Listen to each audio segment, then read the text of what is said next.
Hello guys, welcome back to my channel and enjoy this fanfic part 2. Now let's start the fanfic.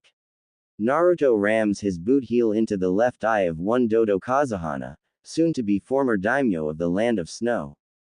Behind the pair were Naruto's queens feeding on the remains of Dodo's guards with one on her knees in complete and abject fear shining in her green eyes. Monster, Dodo hisses, struggling to force Naruto's boot off his face. Naruto smirks and turns into a pirouette on Dodo's face, causing the man to scream in pain and clutch his destroyed face as Naruto backflips away. The blonde lands with a perfect 10 stance with his arms up, shifting his gaze to Dodo's last guard. He has a pale tone, a thin and bony face, teal eyes and a narrow nose. He also has a Happuri-style Hittite with long purple hair in long a ponytail running down his back, along with a long, thin strand of purple hair hanging over the right side of his face. Damn you, the man hisses. Naruto grins with a callous smile on his face as his Colt forms in his right hand, now Nadare Roga. No need to get angry with me, he says, firing a shot into Dodo's right leg. Dodo screams and falls to one knee with his cut-up face on display, but Naruto puts one between his eyes and he crumples.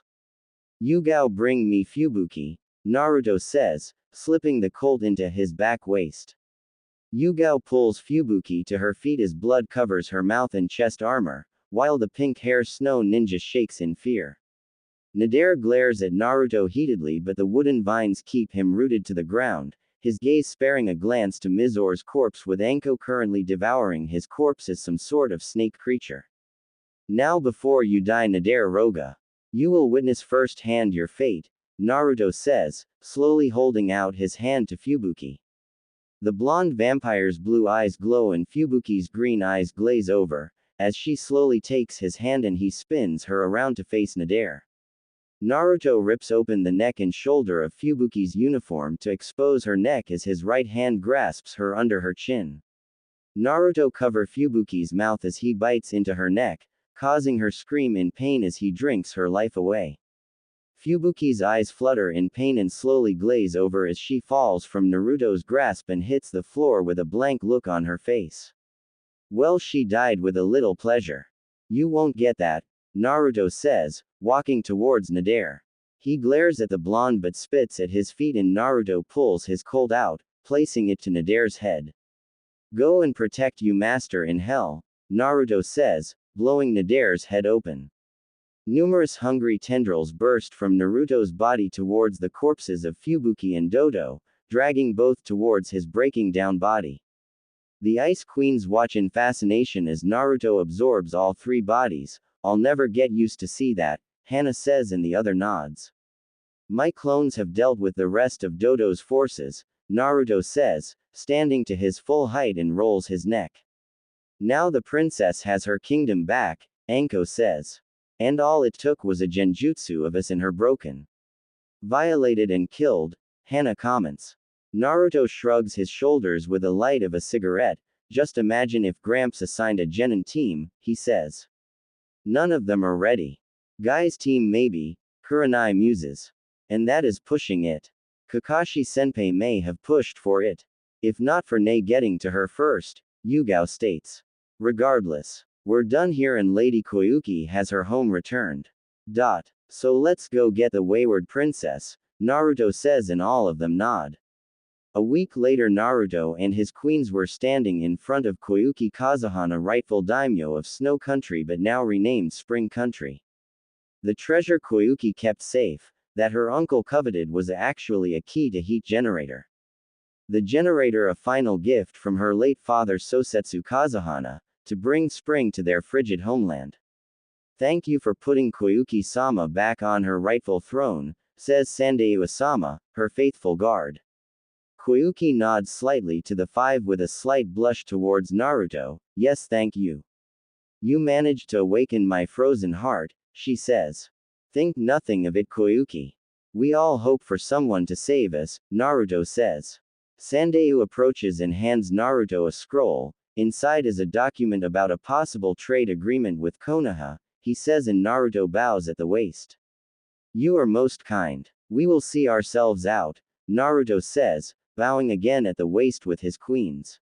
Must you leave so soon? Koyuki asks.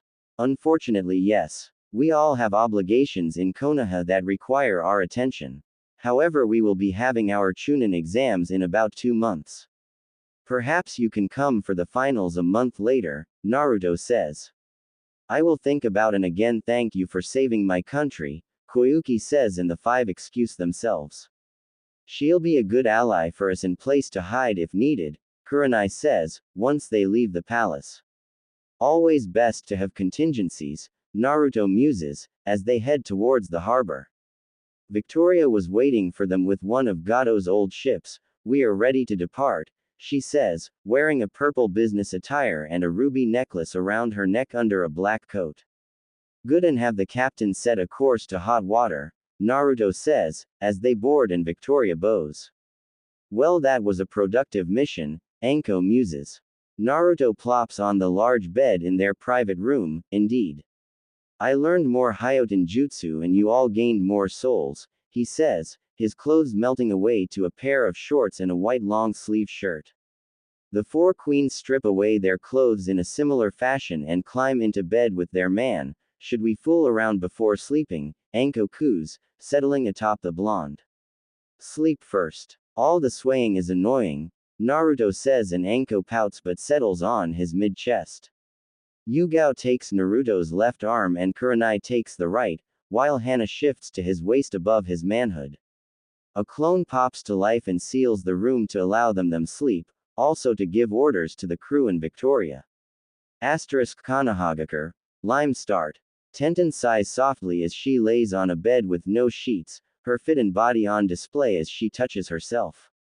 Her calloused but nimble left fingers running down her toned waist to her maidenhood, while her right hand kneads her modest B-cup S. The weapon's mistress opened her eyes, but her gaze drifts left to see a woman with long black hair but couldn't see her face. The woman moves closer and kisses Tenten on the lips, which she gives into as she was a burgeoning Baiul. Tenten feels her head move to another woman, but she has black hair with a bluish tint, however again she couldn't see their full face. Ah! Tenten cries, as someone was licking her sacred area, and she looks down to a third woman with long purple hair, but soon a fourth faceless woman with brown hair joins. Tenten moans with eyes closed as the four women molest her form, but she opens them to see a pair of blue eyes. However, everything goes white and Tenten awakes with a start. Scene break. Lime end. Tenten looks around with unfocused eyes. What was that? Those women. Why couldn't I see their faces? She whispers, moving her sheets and finding her panties soiled. Cold shower then a workout, Tenten thought. The weapon's mistress makes a few laps around the village after a shower, but her mind was plagued by her dream. Oh, good morning, Ten, a very familiar voice shouts. Tenten turns to run backwards slight to see Guy and Lee. Morning, she shouts, as the pair pass her. Tenten finishes her workout and heads back home, finding her adopted parents up and about. Early morning, Ten-chan, her mom Natsuko asks. She has dark hair and eyes with a modest figure. Yeah, I couldn't sleep, so I did a few laps around the village, Tenten says, glancing to her dad Jinbo. He's an imposing man with gray hair and blue eyes but teddy bear at heart. Something wrong, Tenten? Jinbo asks, but she shakes her head. Nothing. Just thinking, am I doing enough for the exams? Tenten says. Her team was taijutsu oriented due to Lee's lack of chakra and Neji's reliance on his family's taijutsu. She herself was oriented to weapons and neglected other facets of ninja skills, save fuinjutsu for her weapons. I'm sure you will do all right. However, you don't have to rush to be promoted. I still remember seeing you after that horrible mission. Thank Kami for the Anbu, Natsuko says, and Tenten remembers that mission to Frost. Her team was ambushed by missing Nin from Kumo and Neji flew into a rage, compromising the mission, but luckily Naruto swooped in and saved them, or namely her. Tenten's breath slight hitches. Those blue eyes were like Naruto's. Did I have a wet dream about him? She thought. Ten-chan, you're all red. Are you sure you're okay? Natsuko asks and Tenten waves her hands. No, I'm all right. I'm gonna take a nap and meet my team later, Tenten says and quickly excuses herself. Maybe I should go see Naruto, Tenten thought, going for a nap. A few hours later, Tenten stands with her team, Lee spouting about youth with Guy and Neji standing with his eyes closed. Tenten admitted to herself she had a small crush on the Hyuga clan member, but his obsession with fate soured any and all chances. He hates Hinata for being in main family but still bows to her. He claims fate cannot be changed, but he does by hating her and wanting to harm her, Tenten thought. Training for Team 3 was the same each time as she trained with her weapons, while Guy trained taijutsu with Neji and Lee. Guy-sensei, I wonder if you could teach me some ninjutsu, Tenten asks and Guy cups his chin. Well, my youthful student, I do not rely on ninjutsu and that wouldn't be fair to Lee. Who can't? Perhaps you can visit my rival, Guy says. Tenten slowly nods, but internally she was angry. I think I will, Guy-sensei. Do you know where he is? She says. Training ground 7 with his team, Guy replies and Tenten excuses herself. The bun-hair Kunoichi makes her way to training ground 7 and finds TEAM 7. What are you doing here, Tenten? Hinata asks, doing some juken katas. I'm looking for Kakashi-sensei. Guy-sensei sent me to see if he would teach me some ninjutsu, Tenten explains. Why should Kakashi teach someone from another team? Sasuke says. Aren't we all Konoha ninja? Karen says, balancing on one of the wooden stumps. Mama, I don't see why not, but with the Chunin exams in 2 months. I would hate to give an advantage to another team, Kakashi says, reading his ICHA and Tenten frowns. How about me then? Naruto says, walking up. Tenten glances back to Naruto and her cheeks become a little pink. Well, I don't see why not. Will that work? Naruto is ninjutsu heavy due to his reserves, Kakashi says. Sure, that is fine. Thank you, Kakashi-sensei, Tenten says and Kakashi gives her his trademarked eye smile. Follow me then, Naruto says and Tenten quickly follows the blonde. So what brought this on? He asks. I wanna be more prepared for the exams. I think I'm too overspecialized, Tenten replies, as they find an empty training ground. Naruto pulls a piece of chakra paper from his vest. First we need to know your elemental affinity. Just channel some chakra into this paper, he says, handing it to Tenten. She channels her chakra and the paper wrinkles to signify a lightning nature. Raiden, Tenten says. Interesting. You can channel Raiden through ninja wire or your weapons, Naruto says, going to a tree and kicks it to knock some leaves down. So how does this work? Tenten asks. Naruto hands Tenten the leaves but hold up one. You must be able to crinkle leaf with your chakra by changing it to Raiden, he says and splits the leaf with his futon. Easier said than done, Tenten says and Naruto adjusts his sunglasses. You may be able to learn a jutsu by the time exams start. I'll check on you once a week and see how you do, okay? Naruto says. Right. Thanks, Naruto, Tenten says and excuses herself, to meet back up with her team. Once Tenten was gone, Yugao drops down in her full Anbu gear. Dragon has called a meeting, she says. Naruto slips off his sunglasses and they shift into his Anbu mask. Let's be on our way, Neko, he says, slipping it on and both vanishing. Scene break. Anbu HQ. As you all know, the Chunin exams are in 2 months. Which means increased patrols with the influx of visitors and foreign ninja. Dragon starts, sitting with several of her captains. However, one of you will have very unique role for the exams. Namely Yukaya Ketsuki. Sandame-sama wants you be the proctor for the second round preliminaries if necessary.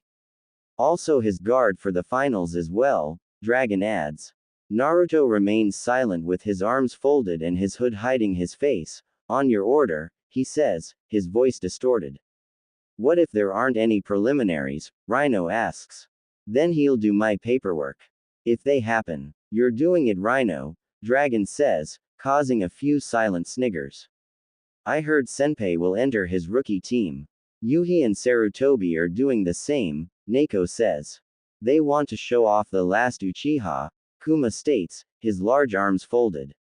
Of course. Home turf. The padding of our teams will help him pass to the second round, Al comments. Regardless. It's our job to protect the great tree. Dismissed. Dragon states and the captains file out of the room. Kayaketsuki, Rhino says and Naruto stops to turn to him. No hard feelings on doing Dragon's work, Rhino says but Naruto smirks behind his mask. Right, but you should know Rhino. Never bet against me, Naruto says and vanishes, with Leaf Shunshin. Dragon taps Rhino on the shoulder with a smirk behind their mask. Make sure your handwriting is perfect, Dragon says and Rhino freezes. Dragon reaches their office and finds Naruto waiting for them. You have your orders. What, you don't like them? Dragon says. No. It's just you're picking on Rhino. I almost feel bad, Naruto says and Dragon snorts. I hear the pervert is coming soon, Dragon says, taking a seat at their desk. He has no idea about my changes or that I'm in Anbu. Gramps felt best not to tell him, Naruto muses, slipping a cigarette into his mouth and light it with a silver Zippo. He more than likely believes you are a newly minted genin in need of his teachings. However, you are a near S-rank shinobi and engaged to 4 women, Dragon comments. True, Naruto muses and pulls 2 photos out of his coat, tossing them to Dragon. Dragon's breath hitches at the photo of man with spiky orange hair, his eyes purple with a rippled pattern. The second photo is of a woman with blue hair and amber eyes, along several piercings with a flower in her hair. How accurate is this? Dragon asks. Confirmed. Hanzo no longer rules AIM but a man called Pain. Danzo had dealings with the salamander but went dark years ago. Nei reported that the rain in the village is laden with chakra. So I sent clones in their place. The rain stops once a week on Sundays.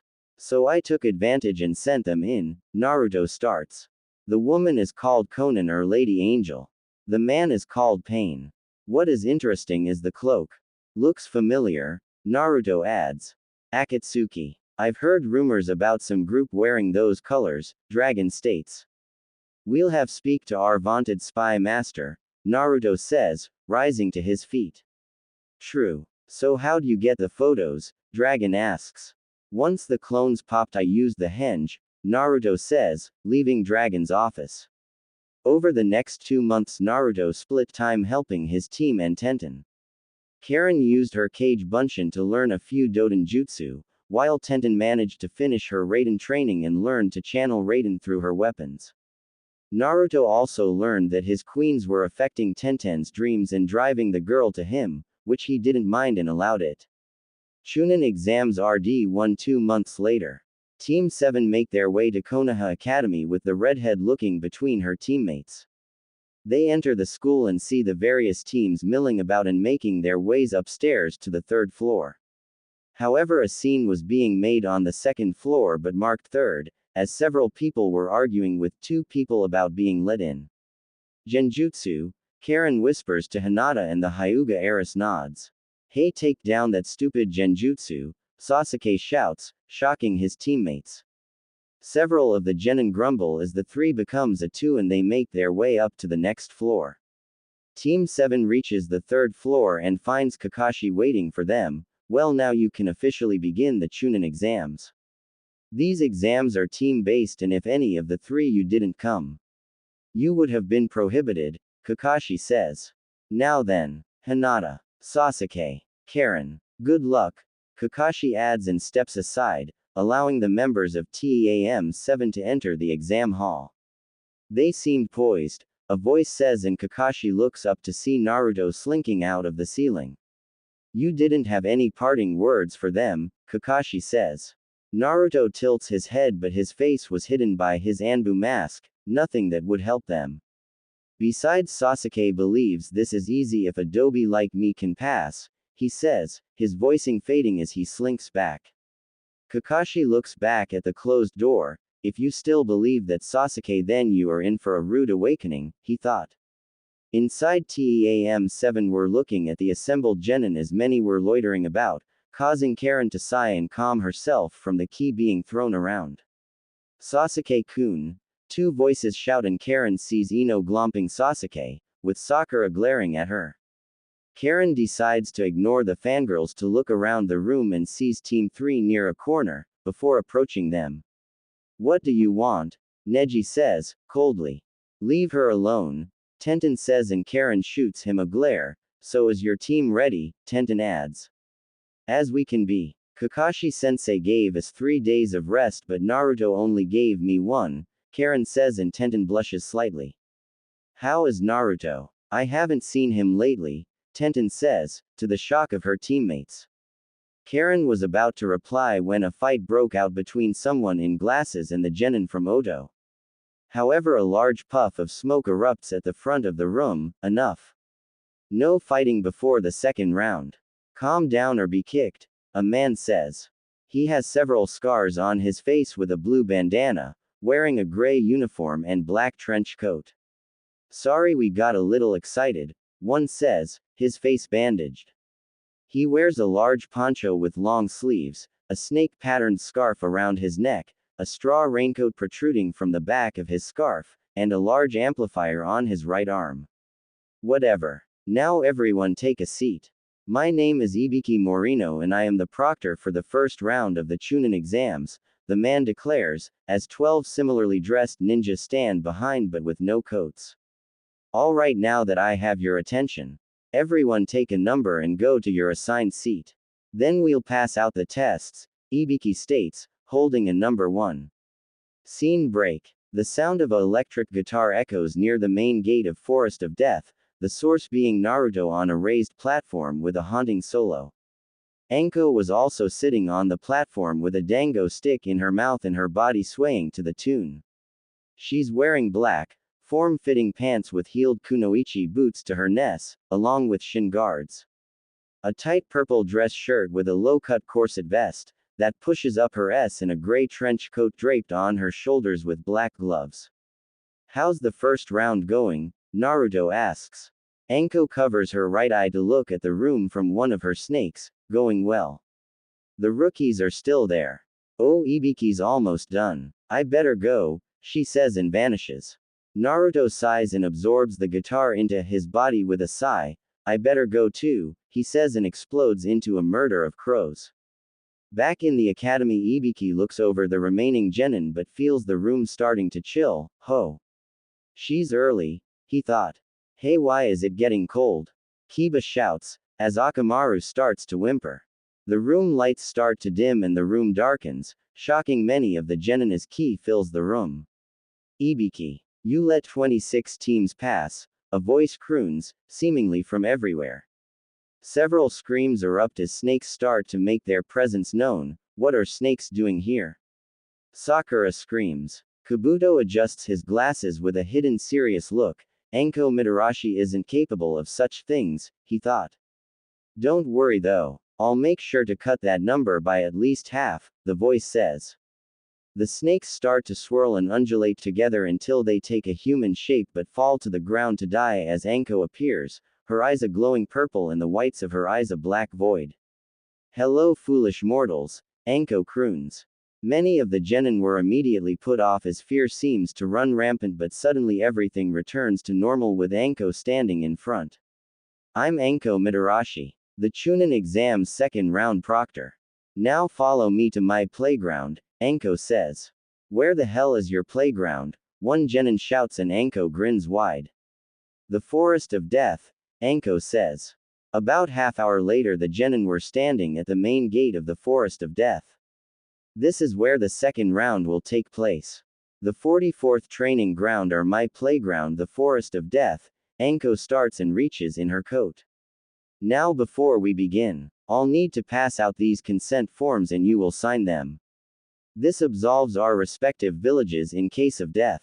The second round consists of a 5-day survival mission, Anko continues. Survival, Ino states. Anko reaches back into her coat to pull out 2 scrolls, one marked Heaven and the other marked Earth. The Forest of Death is made of 44 locked gates with a river and a tower in the center approximately 10 kilometers away. Each team will receive one of these scrolls. Your goal is to reach the center tower with both scrolls within the 5 days. How you get them is up to you, Anko explains. That doesn't seem so tough, Kiba shouts, but his cheek opens up, as Anko appears behind. The snake mistress licks some blood from Kiba's cheek and frightens the brother of her harem sister. I would beg to differ. Your blood is nearly as tasty as your sister's, Anko says, before walking back to the main gate. Now, there are some rules for this round. Bring both scrolls to the center tower and do not open the scrolls before you arrive. Lastly, you will need all your teammates to pass. So even if you get both scrolls, without your teammates you fail, Anko states. What about food? Choji shouts. Tough. There is plenty to eat. Now sign your forms and come get your scrolls, Anko replies. The genin talk amongst themselves, but unbeknownst to them a certain blonde vampire was watching. They seem to know the rules, but so do I, he thought, shifting his gaze to redhead with raken-like eyes. Grr. That's Shukaku's host. Those bags under his eyes are a dead giveaway, Kyubi comments. Gaara no Sabaku. Son of the Yondaime Kazekage, Naruto muses but smirks, seeing Gaara look in his general direction. He must sense you, Kyubi, Naruto says, and Kyubi snorts. Like that Tanuki compares to me, let alone you, Kyubi says. Ah, so you do think about me, Naruto says and smiles, seeing Karen looking directly at him. I'll need keep my distance, but I'll be shadowing them, Naruto thought, keeping gaze on a member of the KUSA team. Soon each team have their respective scroll and line up at the respective gates. Team 7 finds themselves at gate 12. You better keep your senses honed, Uzumaki, Sasuke says. I will also have my Byakugan, Hinata comments. One of the proctors unlocks the gate and checks his watch as the time ticks by, but the horns blare. Each team quickly rushes inside as the gates shoot open as the second round begins. Scene break. Screams soon fill the forest as the second round begins in earnest, but at the same time Anko sits under the shade of the booth near the main gate. Music to my slow beating heart, Anko thought. Oi Mitarashi, a voice shouts, and Anko opens her eyes to see Katetsu. What, I'm trying for a nap here, Anko shouts. We got 3 bodies, Katetsu says, and Anko furrows her brow. There is something odd about them, he adds. Anko sighs and rises to her feet to slip on her coat. Lead the way, she says, following Katetsu. The pair soon near 3 bodies near some Buddha statues. According to their ids there are from Kusa, but as you can the faces are missing, Azumo says. Anko tsks in a silent growl with narrow eyes as the white of her eyes bleed black. This is serious.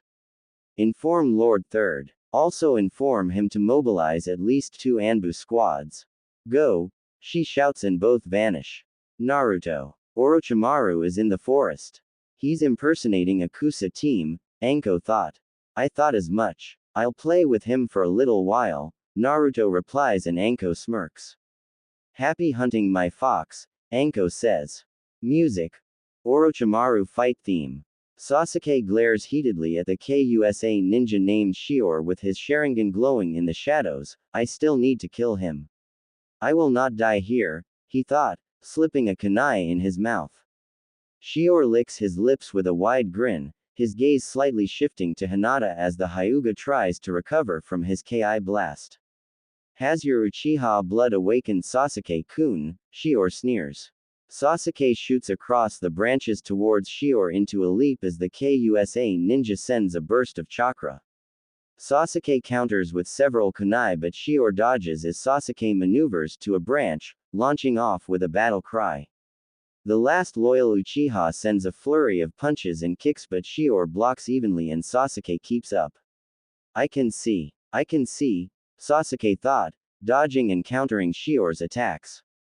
Shior picks up his speed, but Sasuke keeps up and counters with back-to-back fireballs, forcing Shior to change tactics and come at Sasuke through the tree branch. He's pretty good, Shior thought, sending another burst of chakra. Sasuke dodges as it tears through a large branch and closes the gap, grabbing Shior from behind into a plummeting piledriver. Sasuke quickly leaps back as Shior stays rooted in place, but he gasps as Shior melts into mud. Kawarimi, Sasuke thought and quickly has to dodge a flurry of kunai. Sasuke uses ninja wire to propel himself around a large tree, but Shior catches him as he lands with a combination of punches, knees and elbows. Sasuke tosses a paper bomb to distract Shior as he leaps back, tossing shuriken with ninja wire attached. This is, Shior says. Sasuke yanks hard and pins Shior to a tree as he flashes signs to stop a tiger. Kaden, Ruka no Jutsu, Sasuke shouts. The flames engulf Shior as he screams in agony, with the flames blowing a hole into the large tree. The flames die down as Sasuke tries to rein in his breath as Hinata slowly nears him, but both of them gasps as Shior easily breaks the wire, before using a paralysis jutsu on them.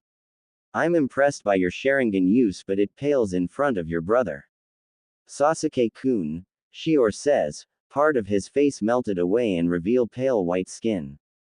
Sasuke struggles to move as Shior touches his Hitai to reveal a musical note instead of the KUSA symbol. However, you can be so much more than him, he says, his voice changing. Who are you? Sasuke says.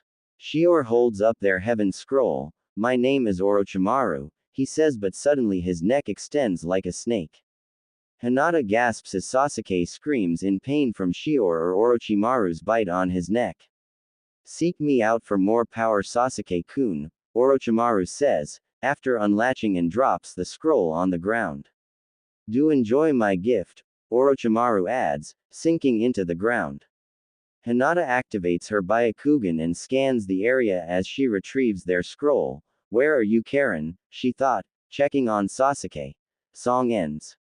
Scene break. At the same time, Sasuke and Hinata were fighting for their lives. Karen was dealing with another team of genin from Konoha. Can we take her? One says. He has brown hair and eyes, wearing casual clothes with a weapons pouch. Karen quickly makes Five's clones and they charge to the genin. They're just illusions, the kunoichi says, having brown hair and gray eyes. Karen smirks as the clones kick each genin in the face as she flashes several signs, stopping at hair. Sweden. Ms. Oripa, Karen intones, firing a water blast and knocking out the genin. Karen quickly leaps away to search for her teammates, but she freezes as a thick blanket of ki erupts. Kukuku, a voice says. Karen slowly turns to Orochimaru standing behind her. Who are you? She says. Orochimaru licks his lips with a smirk on his face, but suddenly his head launches from a wide sword swipe, causing Karen to gasp as Naruto lands in front of her, but Orochimaru turns to snakes. Go, Karen, Naruto says, and the redhead leaps away. Naruto rolls his neck as Orochimaru appears again and stares back at him. Hello, Naruto-kun, he says. Kind of cowardly to run away from me, Snake. No matter. We'll see each other soon. Oh, one more thing. Anko says hello and she looks forward to when I mount you on my wall, Naruto says, and Orochimaru melts into mud. Naruto sheathes his Chikudo but glances back to see Karen. All told you to go, he says. I know, but I was worried, Karen says. Naruto ruffles his blonde hair and adjusts his Anbu mask. Come on. I'll take you to your team, he says, and both leap away. Naruto slowly as Karen keeps going. They're in the hollow tree, he thought, but his eyes narrow, sensing three near them. Karen lands in the clearing and makes her way to the tree, seeing Sasuke laying motionless and sweating. Hinata, Karen says, and the heiress looks up. Where have you been? Hinata says, slight anger in her tone. Karen kneels next to Sasuke with a sigh, after being blown away about that wind. I encountered a giant bear and then another genin team. I managed to knock them out and got their scroll, she explains, showing the earth scroll. Good, at least you were good for something. We were attacked by someone called Orochimaru and he marked Sasuke with something, Hinata explains and misses the frown from Karen. We'll stay here until the morning and make for the tower, Hinata states. What about Sasuke? Karen says, checking his vitals. Hinata looks down at the last Uchiha. He's starting to stabilize. He should awaken by then, she says, and Karen slowly nods. Scene break. Next morning. Team Dosu lead by Dosu with his teammates Zaku Abumi and Kinsuchi were keeping a close eye on the hollowed tree for TEAM-7. When are we gonna strike? I want to get my hands on that redhead, Zaku says. He has spiky, black hair and dark eyes with a beige shirt having 2 black stripes, and 3 prints of the kanji for death. A hapuri hitai under the cloth rather than connected to the metal plate, with a snake-patterned scarf around his neck. Maybe we can sell the Hyuga's eyes, Kin says. She has fair skin, black eyes with very long black hair, tied by a violet ribbon right near the end. A pale green vest similar to a flak jacket, snake-patterned pants, skirt over it, and a snake-patterned scarf around her neck. Those are interesting thoughts. However, I can't allow that to happen, a voice croons. All 3 Oto ninja freeze, but before they could react, black roots ensnare them around their limbs. What the is this? Zaku shouts but screams as his right arm is snapped in 2. This is for your thoughts on my family. Now instead of killing you 3, I'll give a bit of advice.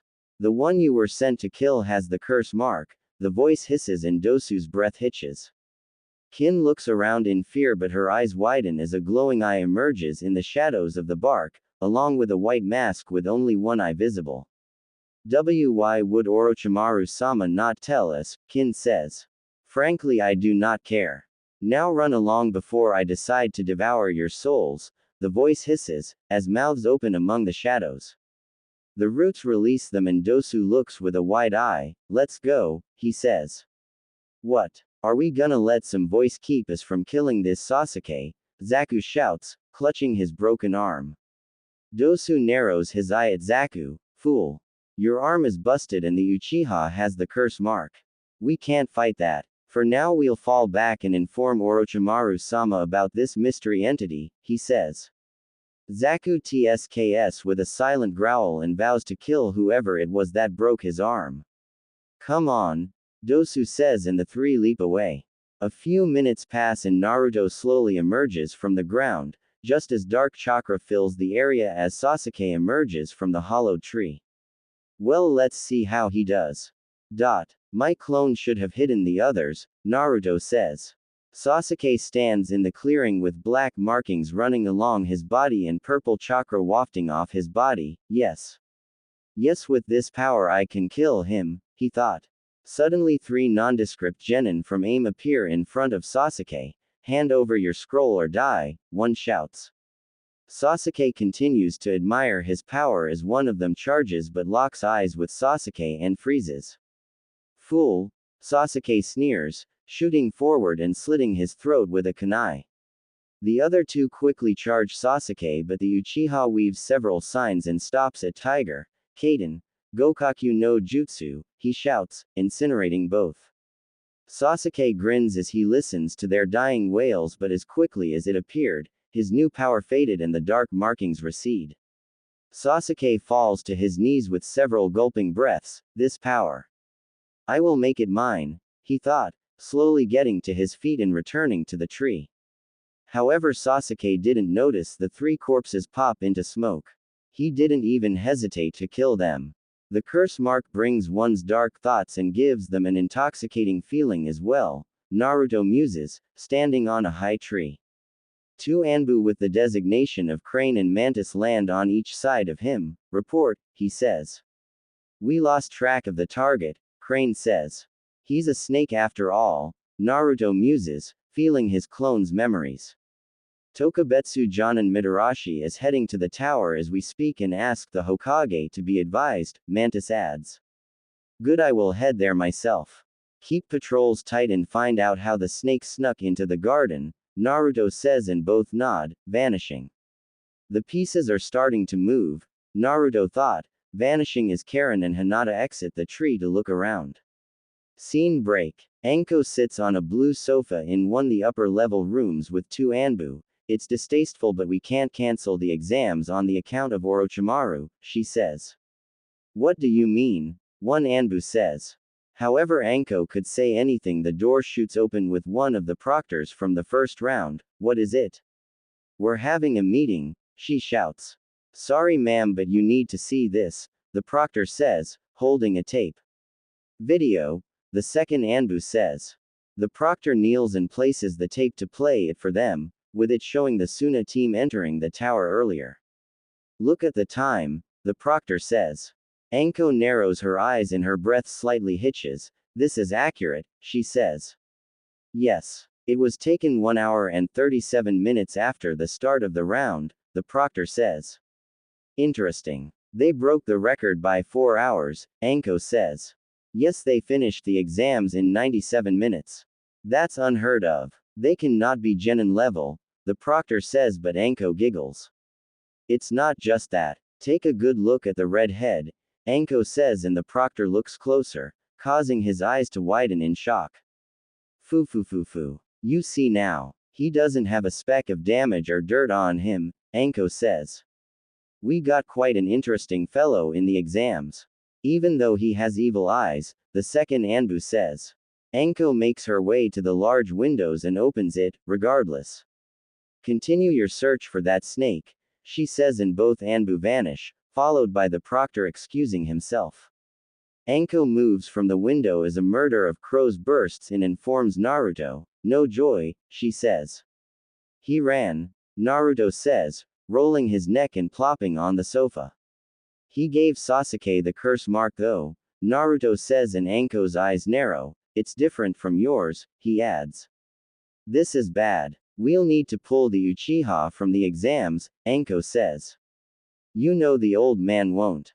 He's the last loyal Uchiha. If he's pulled, it'll look bad on Konoha's image. Besides, once Senpai sees it, he'll seal it up, Naruto explains, slipping off his coat. You wanna hear something interesting? Anko says, taking a seat next to him. Naruto shifts and lays his head in Anko's lap. The Suna team finished in 97 minutes. The redhead didn't have a scratch on him, Anko says. That was a foregone conclusion. He's the Jinchuriki of the Aikibi, Naruto says, and Anko's breath hitches. Plus he's Orochimaru's linchpin, he adds. Anko frowns and strokes the shaved portion of Naruto's hair. I think we should tell the Hokage about the invasion, she says.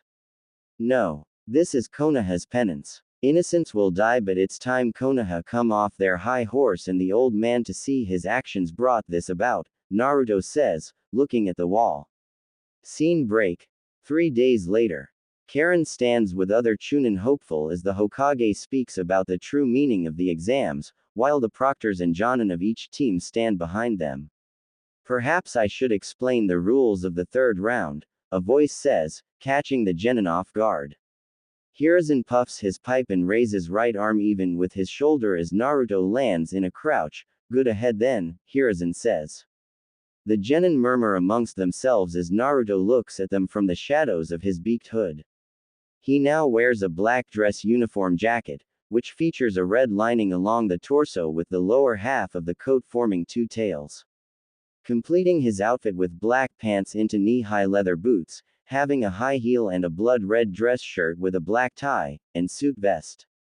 Naruto places his hands on Hiruzen's arm and lifts to balance, before leaning forward and to the ground with his boots. Naruto reaches high and rams his hand into the shadows of his hood, to his elbow, and slowly pulls back.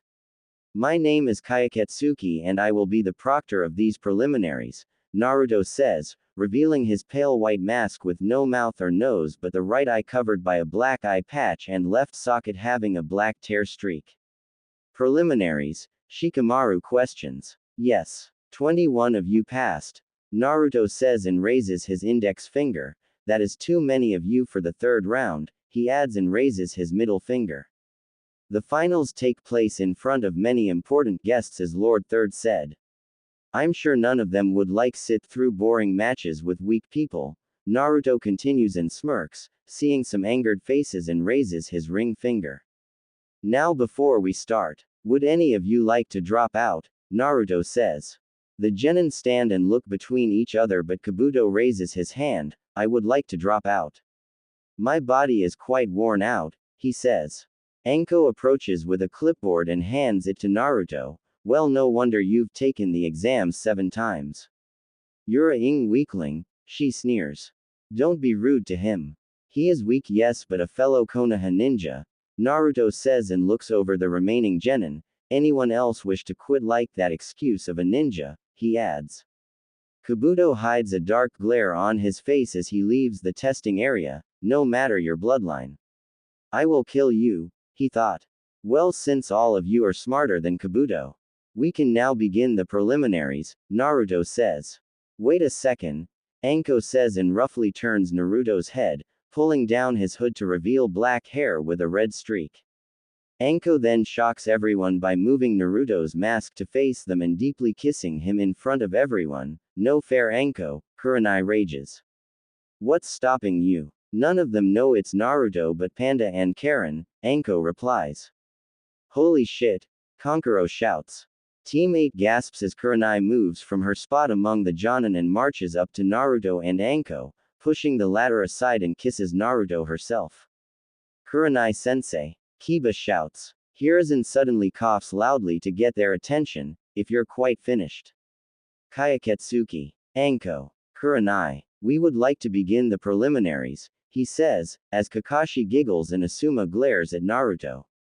Anko places Naruto's mask back in place as he turns back to the group, right? Now, unlike the first 2 rounds, these will be individual-based one-on-one matches. Since 20 remain, we will have 10 matches, he states, raising his right pinky, ring and middle fingers. You will fight until someone dies. Collapses or gives up, but if the person gives up, the match is over regardless if you're going for the kill. Break that rule and pay the consequences, Naruto continues, dropping each finger. Naruto then holds up his clipboard. On here are the matches. Picked at random by R. Anbu. So I'll announce the first match.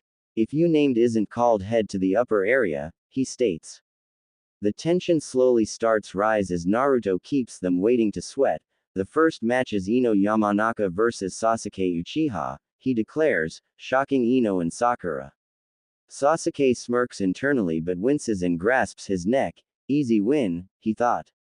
Both of you step forward, Naruto declares, as the pair do so but Ino reluctantly.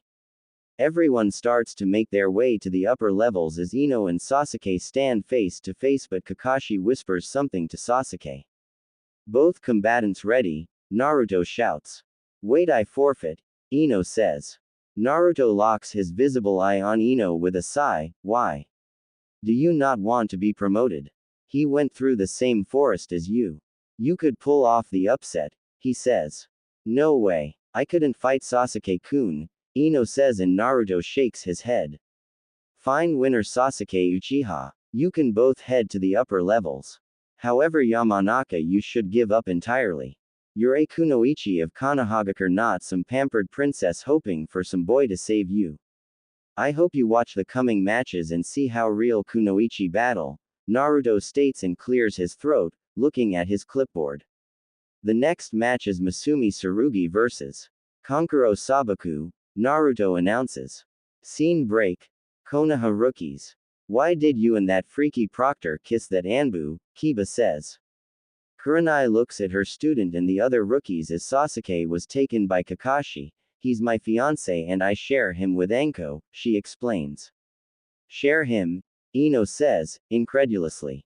Asuma silently scoffs and looks to the fight as Masumi attempts to snap Kankuro's neck. He's under the CRA or clan restoration. This allows a single male member to marry multiple women to repopulate his clan, he explains, and here's the snap. However, none of you know it is someone your age, Asuma thought. Tenten was listening but shifts her gaze to Naruto and her thoughts drift to her dreams lately. No way you would go for me then, she thought. Masumi gasps as clay pieces fall to the ground and Kankuro turns his head 360 degrees to reveal a puppet face. A puppet? Masumi shouts. The wrapped parcel writhes as the real Kankuro emerges as the wraps its arms around Masumi until he passes out. Winner Kankuro Sabaku, Naruto declares. Kankuro smirks and picks his puppet. I hope that impressed you, Proctor, he says, but Naruto ignores him. Med nin take Masumi as Naruto hears the rookies discussing Kankuro's skills.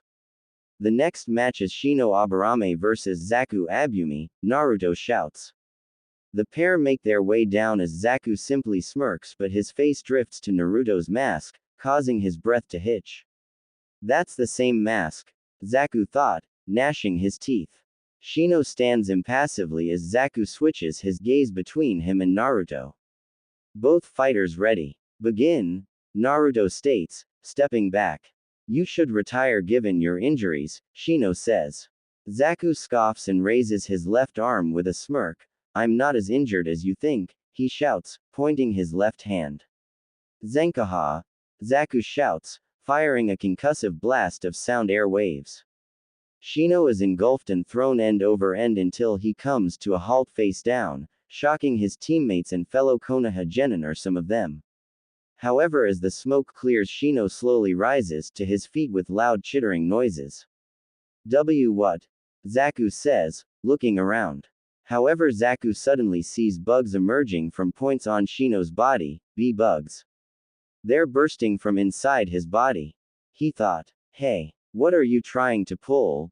Zaku shouts but gasps and looks back to see more bugs coming from behind him. These insects are known as Kikaichu. They attack en masse and devour chakra, and with this amount, your loss is guaranteed, Shino says, and Zaku gnashes his teeth.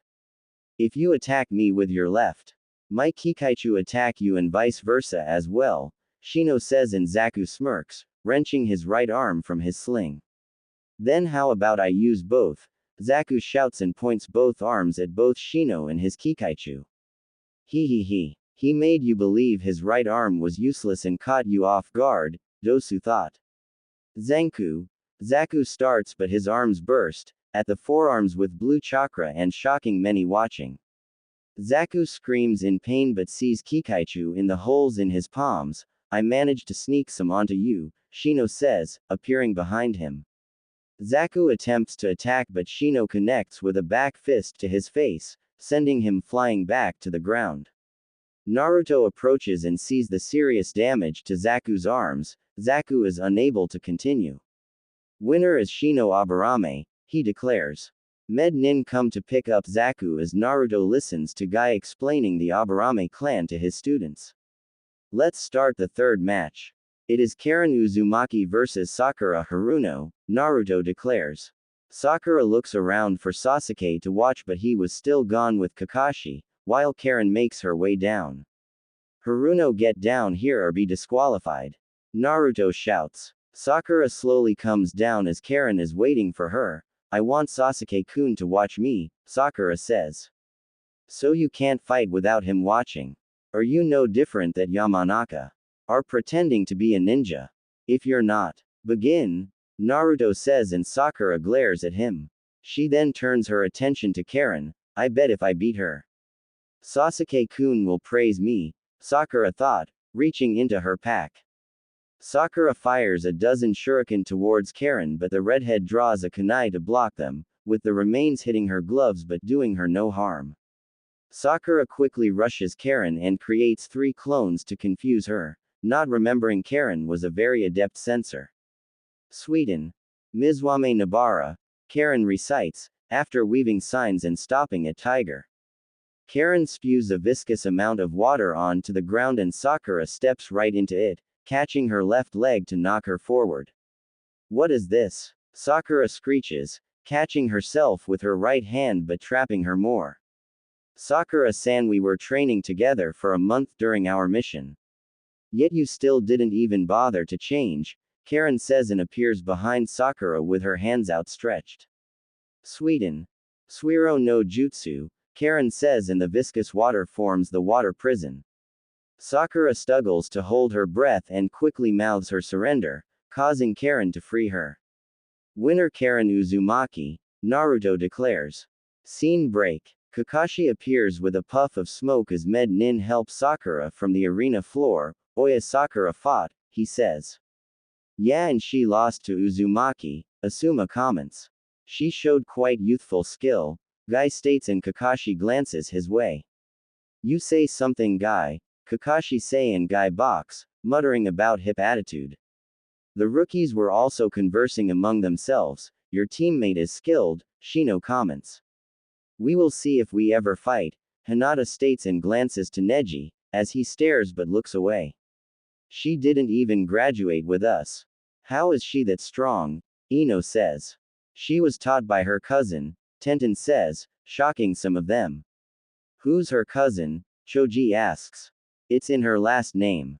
Her cousin is Naruto, Shikamaru says. Kankuro walks up to their conversation. So who's this Naruto character? He asks and Kiba scoffs. He was the dead last of our year but disappeared 3 years ago and reappears a few months ago as a chunin, Kiba says. Somehow, Ino says, chiming in. Naruto should be someone to strive for.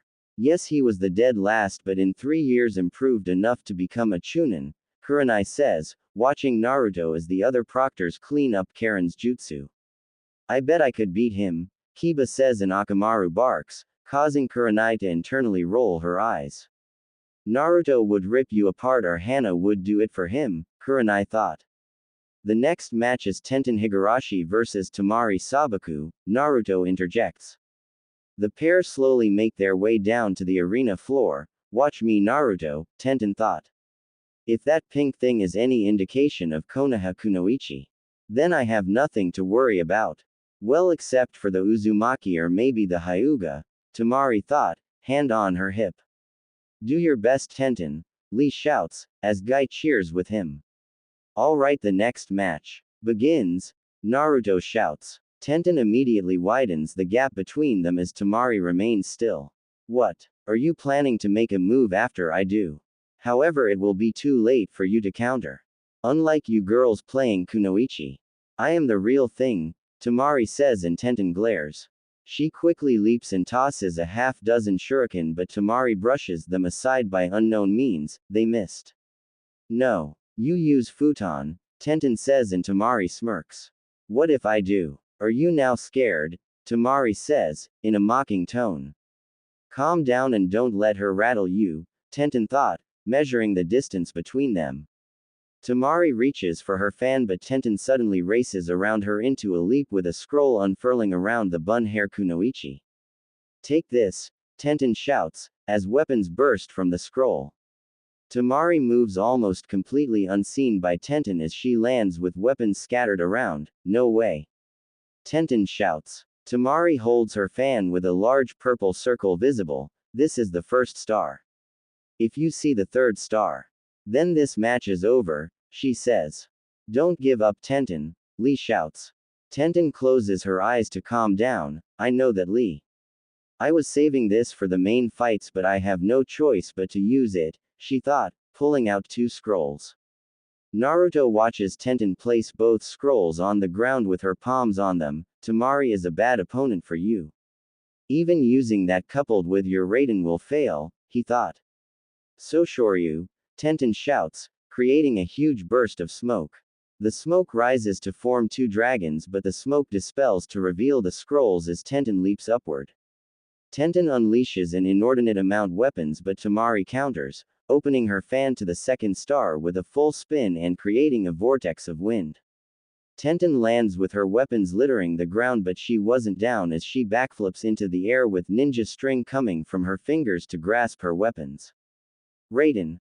Rensa Kaminari, Tenten shouts, sending Raiden through her strings and electrifying her weapons. Tamari is momentarily shocked but smirks and swings her fan, knocking the weapons and Tenten away with her landing on the ground with a skid. That was mildly impressive but futile against me, Tamari says, her fan now showing all 3 fans. Tenten gasps as Tamari vanishes and looks around. I'm right here, Tamari says, from behind her. Futon. Kameidachi no Jutsu, Tamari shouts, swinging her fan wide. Tenten gasps as she's hit by a vortex of wind that lifts her off the ground and cuts her from all sides. Tenten, Lee shouts. There is chakra embedded in that wind. Tenten won't be able to continue, Neji says. The wind dies down and Tenten falls towards the ground, only to land back first on Tamari's closed fan and it causes her to spit up blood. How boring. You can call it vampire, Tamari says. Winner. Tamari Sabaku, Naruto announces, approaching the pair.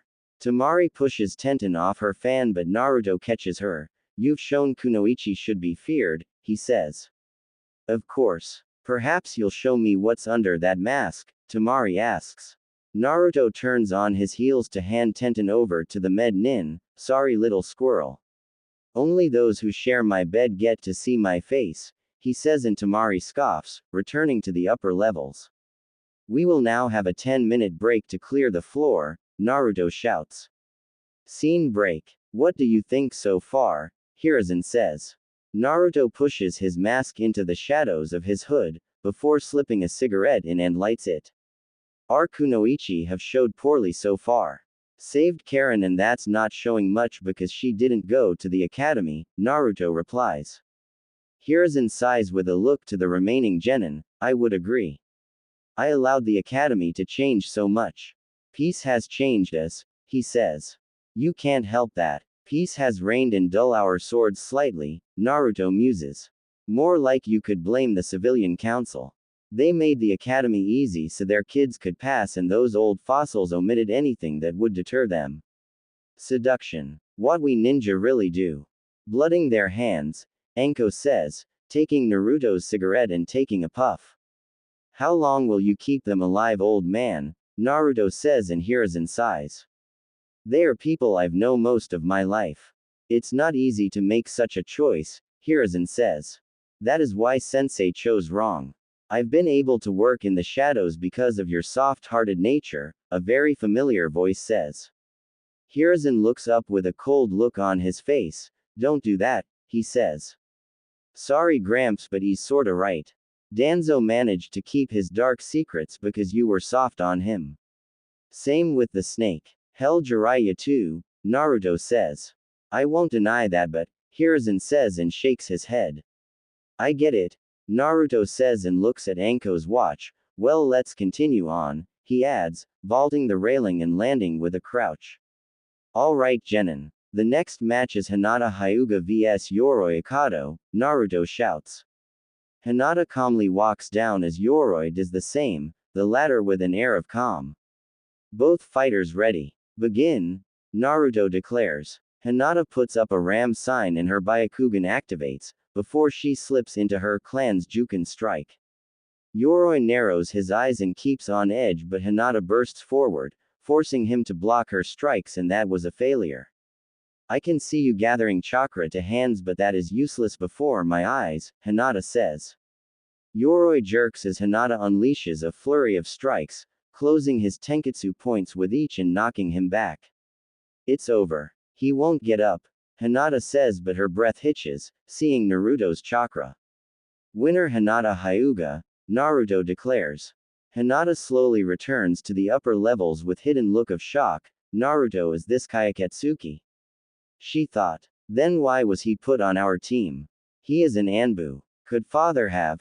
Hinata thought, looking to Naruto. The next match is Shikamaru Nara vs Kintsuchi, Naruto declares.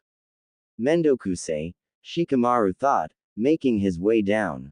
Begin, Naruto declares. Shikamaru starts with his shadow paralysis, but Kin dodges and tosses two Senbon with bells attached. Bells, he thought, looking back.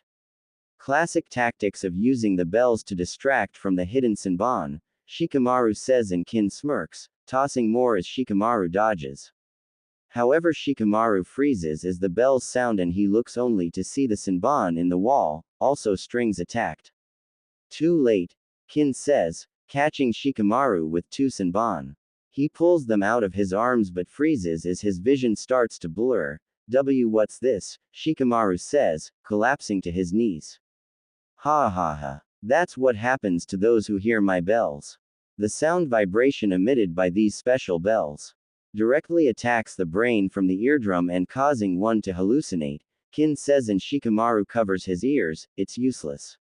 You can't escape this, she adds, as multiple versions of her appear. Damn it. Which is the real one? Shikamaru thought, but cries out as Senbon pierce his arms and shoulder. Kin was about to toss more Senbon, but her body seizes and slowly moves. What? She says. Shikamaru slowly gets to his feet. Kujmain no jutsu success, he says. How? Kin says. Shikamaru smirks slightly and looks to her string. causing Kin to gasp as the shadow expand. Shikamaru raises his right hand and Kin does the same as they toss shurikens, however as Shikamaru ducks back Kin slams her head into the wall and knocks herself out. Winner by knockout. Shikamaru Nara. Naruto says, checking on Kin. Let's see all that is left is me. That sand guy. Choji. Lee. Neji and that sound guy, Kiba thought. The next match is Kiba Inuzuka versus Dosu Kinyuda, Naruto declares. Yes. It's our turn, Kiba crows and Akamaru barks. Dosu smirks as he makes his way down. This won't take too long, he thought. Kiba pulls Akamaru out his coat as Dosu stands with a hunched stance. Begin, Naruto shouts. Kiba lowers his stance with a smirk. Let's go Akamaru, he shouts. Beast mimicry. All fours jutsu, Kiba shouts, as his features become more feral. Kiba launches forward to Dosu but he swings his melody arm to block Kiba's strike, causing him to grin at the feral boy. Bad move, Dosu says and channels his chakra. Kiba jerks and leaps as surge of sound erupts, knocking him back with a skid but his legs give out. Dosu quickly rushes towards Kiba as he recovers and hits him in the head with his melody arm, causing Kiba's eyes to whiten blood come from his ears. Akamaru rushes to Kiba's side as Dosu chuckles, call it, he says. Kiba is unable to continue. Winner Dosu Kinyuda, Naruto declares. Kiba rushed in without thinking, Kurenai says. What an idiot, Ino says. Big talk from someone who didn't ever fight, Hinata comments, as Med Nin quickly rushed to check on Kiba. Oh man, there are strong people left, Choji whispers. The next match is Choji Akamichi versus Neji Hyuga, Naruto declares and Choji freezes, looking to the former Rookie of the Year. I forfeit, Choji shouts, shocking his teammates. HMPH he's smarter than he looks, Neji comments. Naruto sighs but he could see Choji's reasoning, alright. The final match is Rock Lee vs Gaara Sabaku, he declares. Yush it's my turn, Lee roars, with fire in his eyes. Gaara stares blankly and makes his way down via sand shunshin as Lee rushes down. Fighters ready, Naruto shouts and calls for them to begin. Lee slips into Goken stance but suddenly catches Gaara's cork, quite rude, he says. Lee drops the cork and rushes towards Gaara with a leap into a spin, Konoha Senpu, he shouts, connecting with a kick but to a wall of sand. Lee lands and quickly backpedals as the sand attempts to capture him along the ground. The sand almost seems alive, Lee thought. He rushes towards Gaara once again with a series of punches and kicks but the sand reacts to each of his strikes, forcing him to bring out a kunai to swipe at the sand. The sand continues to follow Lee as he dodges, forcing him to leap upward and toss several shuriken but the sand reacts and blocks as Lee lands. Entertain me more, Lee hears and narrows his eyes. This is not enough. I need more blood, Gaara says, as the sand rushes towards Lee and grabs him as he leaps. Lee grunts as he hits a wall from being thrown by the sand and quickly dodges more of it. This is like Tenten's battle. Gaara is wrong type of opponent for Lee. He can't use ninjutsu, Naruto thought but glances to Guy, but I'm sure Guy taught him that, he thought. Lee lands on the stone hands with a serious look on his face, this will be very tough, he thought. Lee, take them off, Guy shouts. Lee looks to his sensei with wide eyes, but you said to only do that if I needed to protect many people, he says and Guy gives him the thumbs up. Lee smiles and rolls down his leg warmers to reveal leg weights, Yush I will be able so much more freely, he says, rising up. You think taking off some weights will help, Tamari thought but gawks, as the weights shattering the ground with a big dust-up. Everyone but Naruto were in complete shock at the display, now that is too much, Naruto thought. Go Lee, Guy shouts and Lee vanishes. Gaara gasps as Lee appears in front of him with a right through his sand but Lee vanishes again, blitzing him from all sides as the sand can't keep up. Tamari and Kankuro gasp as Gaara struck in his cheek, before being blitzed again and knocked away. This is bad, Tamari thought. Gaara slowly rises to his feet as sand continues to pool around him, but Lee gasps as sand falls from the redhead's face, revealing a wide and sadistic grin. So he covered himself in sand as armor, Naruto thought. Lee loosens the bandages around his hands, before vanishing and kicking Gaara upwards with a series of kicks. Impressive, many thought. Lee winces in pain as Gaara's armor breaks and wraps him in his bandages, then grabs him into a spin towards the ground. Omid Renge, Lee shouts, crashing them into the ground and creating medium-sized spider web crack. Lee leaps out of the smoke as it clears to reveal Gaara laying motionless. I got him, he says. Naruto approaches but smirks as Gaara breaks down into sand, causing the Konoha genin to gasp in shock. The sand rises behind Lee to reveal Gaara with a dark laugh as the sand rises and attacks Lee, knocking him around several times. Lee's nearly at his limit. I wonder if he'll use it, Naruto thought, and could Guy explaining things to the genin. Gaara licks his lips with a sinister look on his face as Lee continues to dodge with heavy breathing. Such meaningless movements, Gaara sneers, sending his sand and Lee driving Lee into the floor. The sand forms a fist, but suddenly Lee starts to dodge Gaara's attack once again, causing Naruto to smirk behind his mask. So he did teach you that, Naruto thought, and here Lee can open 5 gates. Yufufufu, show me your metal rock, Lee, he thought. Music. Need to be strong, Naruto asked. Lee crosses his arms over his chest as the air seems to heat up around him as his skin turns red and blue chakra wafts off his body. Hachiman, Simon. Kai, Lee thought, the ground cracking up him. Lee's pupils are no longer visible as the ground cracks further and pieces lift off the ground, but he lowers his stance. Hachiman, Shoman. Kai, he thought. Naruto activates his Sharingan as Lee launches forward, shattering the ground in his wake and kicking Gaara in the chin. The air around them is violently disturbed as dust rises in a forming cloud, while Gaara emerges above with his sand armor cracking more and more. Where's Lee? Ino shouts. Lee appears above Gaara with a punch and creates a small shockwave, before appear behind with another minor shockwaves. Lee blitzes Gaara from all sides using the walls and ceiling as springboards to attack him. What? My sand armor is being torn away, Gaara thought, pinballing between Lee's attack.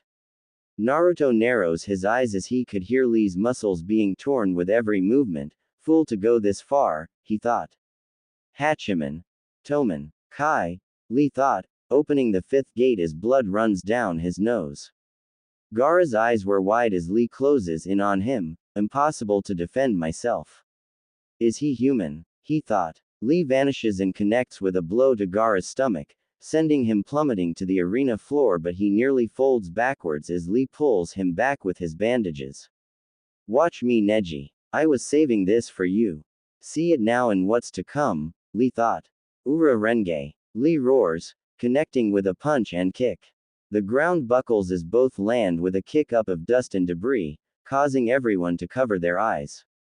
The dust cloud slowly dissipates with Lee not far away from Gaara, who was laying on a bed of sand. Gaara reaches out his hand slowly with gritted teeth as the sand moves, causing Lee to attempt to move, but his body is racked with pain. The sand creeps closer and closer as Lee tries to move. I forfeit, Lee shouts. Song ends. Scene break. Gaara ignores Lee's pleas and continues forward with his sand, but Naruto appears in the path. The match is over. Enough, Naruto says. Gaara slowly rises to his feet with a blank look. Not until I kill him, he hisses. Did you not hear my rules earlier? If I call the match, it's over, but if you break that rule, Naruto says and starts leaking his ki. Gaara clutches his head as a voice screams for him to kill Naruto, but their sensei Baki appears behind Gaara. Enough, Gaara, he says. You should keep your genin on a leash, Naruto says and clear his throat. The preliminaries are now over. All winning genin come down, he adds. Anko and Ibiki approach Naruto to stand on each side of him as Hiruzen stands behind them. Congratulations on passing to the final round of the Chunin exams. I turn things back to Lord Third and return to the shadows. Do well to entertain us, Naruto says, vanishing before their eyes.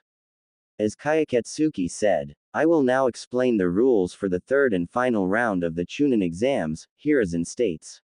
Scene break. Tenten slowly opens her eyes but groans in pain. Where am I? She whispers, looking around but remembers her defeat at Temari's hand.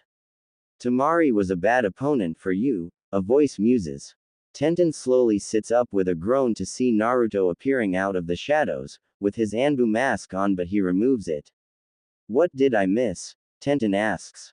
Neji got a forfeit win to Choji and Lee lost to Gaara. Naruto replies and takes a seat. Lee even used the gates and ripped his muscles but still lost. Like you a bad opponent, he adds. Tenten grits her teeth and sighs. Guy-sensei must be upset about Lee, she whispers. He is. Lee tore himself apart and will be out of commission for a long time, Naruto says. Tenten looks at the bandages on her body but then to Naruto. So what will you do now? He asks.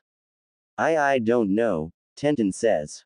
Perhaps bite the forbidden apple, Naruto says, waving his hand and now holding an apple. Forbidden apple? Tenten questions. Naruto takes a slow bite of the apple.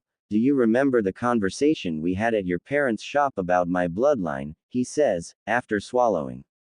I didn't say anything, Tenten says and Naruto grins.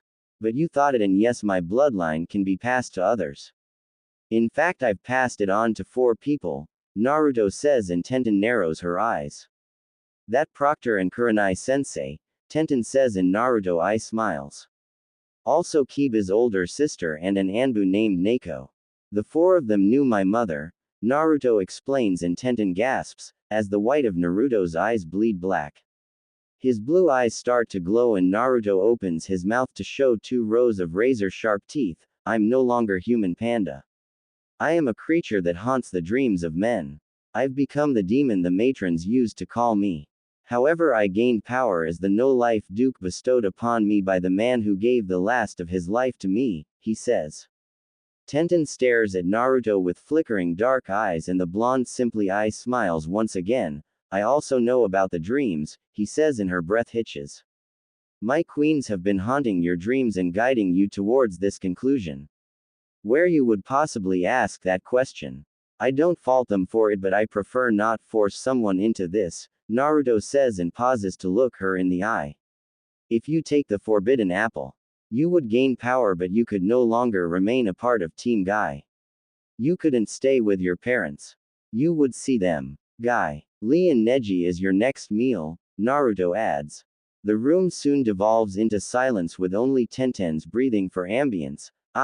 She starts but Naruto covers her mouth with his right hand. Take the month. Do not take this forbidden apple thoughtlessly. Put aside the dreams. Put aside the words. If that is your desire to have real power, Naruto says and pulls his hand, rising to his feet. Naruto bites the apple once again as he back into shadows as it accents his glowing blue eyes. Will you live as a human or live as a monster? He says, vanishing into the shadows and leaving Tenten alone. Hiruzen sits at his desk with his ancient enemy before him. It has been just under a week since the end of the second round of the exams. 3 genin from Suna, 1 from Oto and 6 from our own, Hiruzen thought. Yo sensei, a voice crows and Hiruzen looks to the window to see his student Jiraiya the gallant. Oh Jiraiya, good to see you my boy, Hiruzen says but was dreading this meeting. The white-haired man steps through the window as his Geta sandals clack on the floor. So what brings you here Jiraiya? Hiruzen asks. Well, the Chunin exams are here and I needed to do some research. Plus I could maybe teach Naruto something. He's in the exams right, Jiraiya says and Hiruzen sighs but shakes his head. So he didn't pass. Oh well, there's next time, but Minato passed on his first try, Jiraiya comments. No, Naruto-kun wasn't in the exams, Hiruzen says and Jiraiya was confused. He didn't even graduate, Jiraiya says and Hiruzen sighs, rubbing his forehead. Neko. Fetch Kayaketsuki, Hiruzen says and Neko appears, before vanishing with Leaf Shunshin. Jiraiya cups his chin in thought at the name, Kayaketsuki. I've heard of that name from my network. Took care of several large bandit camps in Earth Country, he says. Indeed, Hiruzen replies. A few minutes pass as Hiruzen lights his pipe. You called for me, Lord Third, a voice croons. Jiraiya looks around as Naruto appears behind him. I see the shameless one has come, Naruto says, disguising his voice. Jiraiya meet Kayaketsuki, otherwise known as your godson, Hiruzen says, and Jiraiya's breath hitches, whipping around. Naruto removes his Anbu mask with a blank look on his face as Jiraiya turns back to Hiruzen. Anbu. Why is he an Anbu? Jiraiya says. Why do you care? You've never cared before, Naruto says. Look kid, I know I haven't been there, but I needed to maintain our spy network, Jiraiya says, but notices how pale Naruto is. So you were more concerned with outside threats than your own godson. Ah, the adage village before all, Naruto muses, reaching in his coat for his cigarette case. If you're in Anbu, you know what's out there, Jiraiya says. Naruto lights his cigarette with a small drag. I do. I've been in Anbu 3 years, but not really by choice, he says. Not by choice, Jiraiya says. Hiruzen leans back in his chair and taps his desk with a pulse of chakra to cause the remaining Anbu to leave. Jiraiya, an incident happened 3 years ago.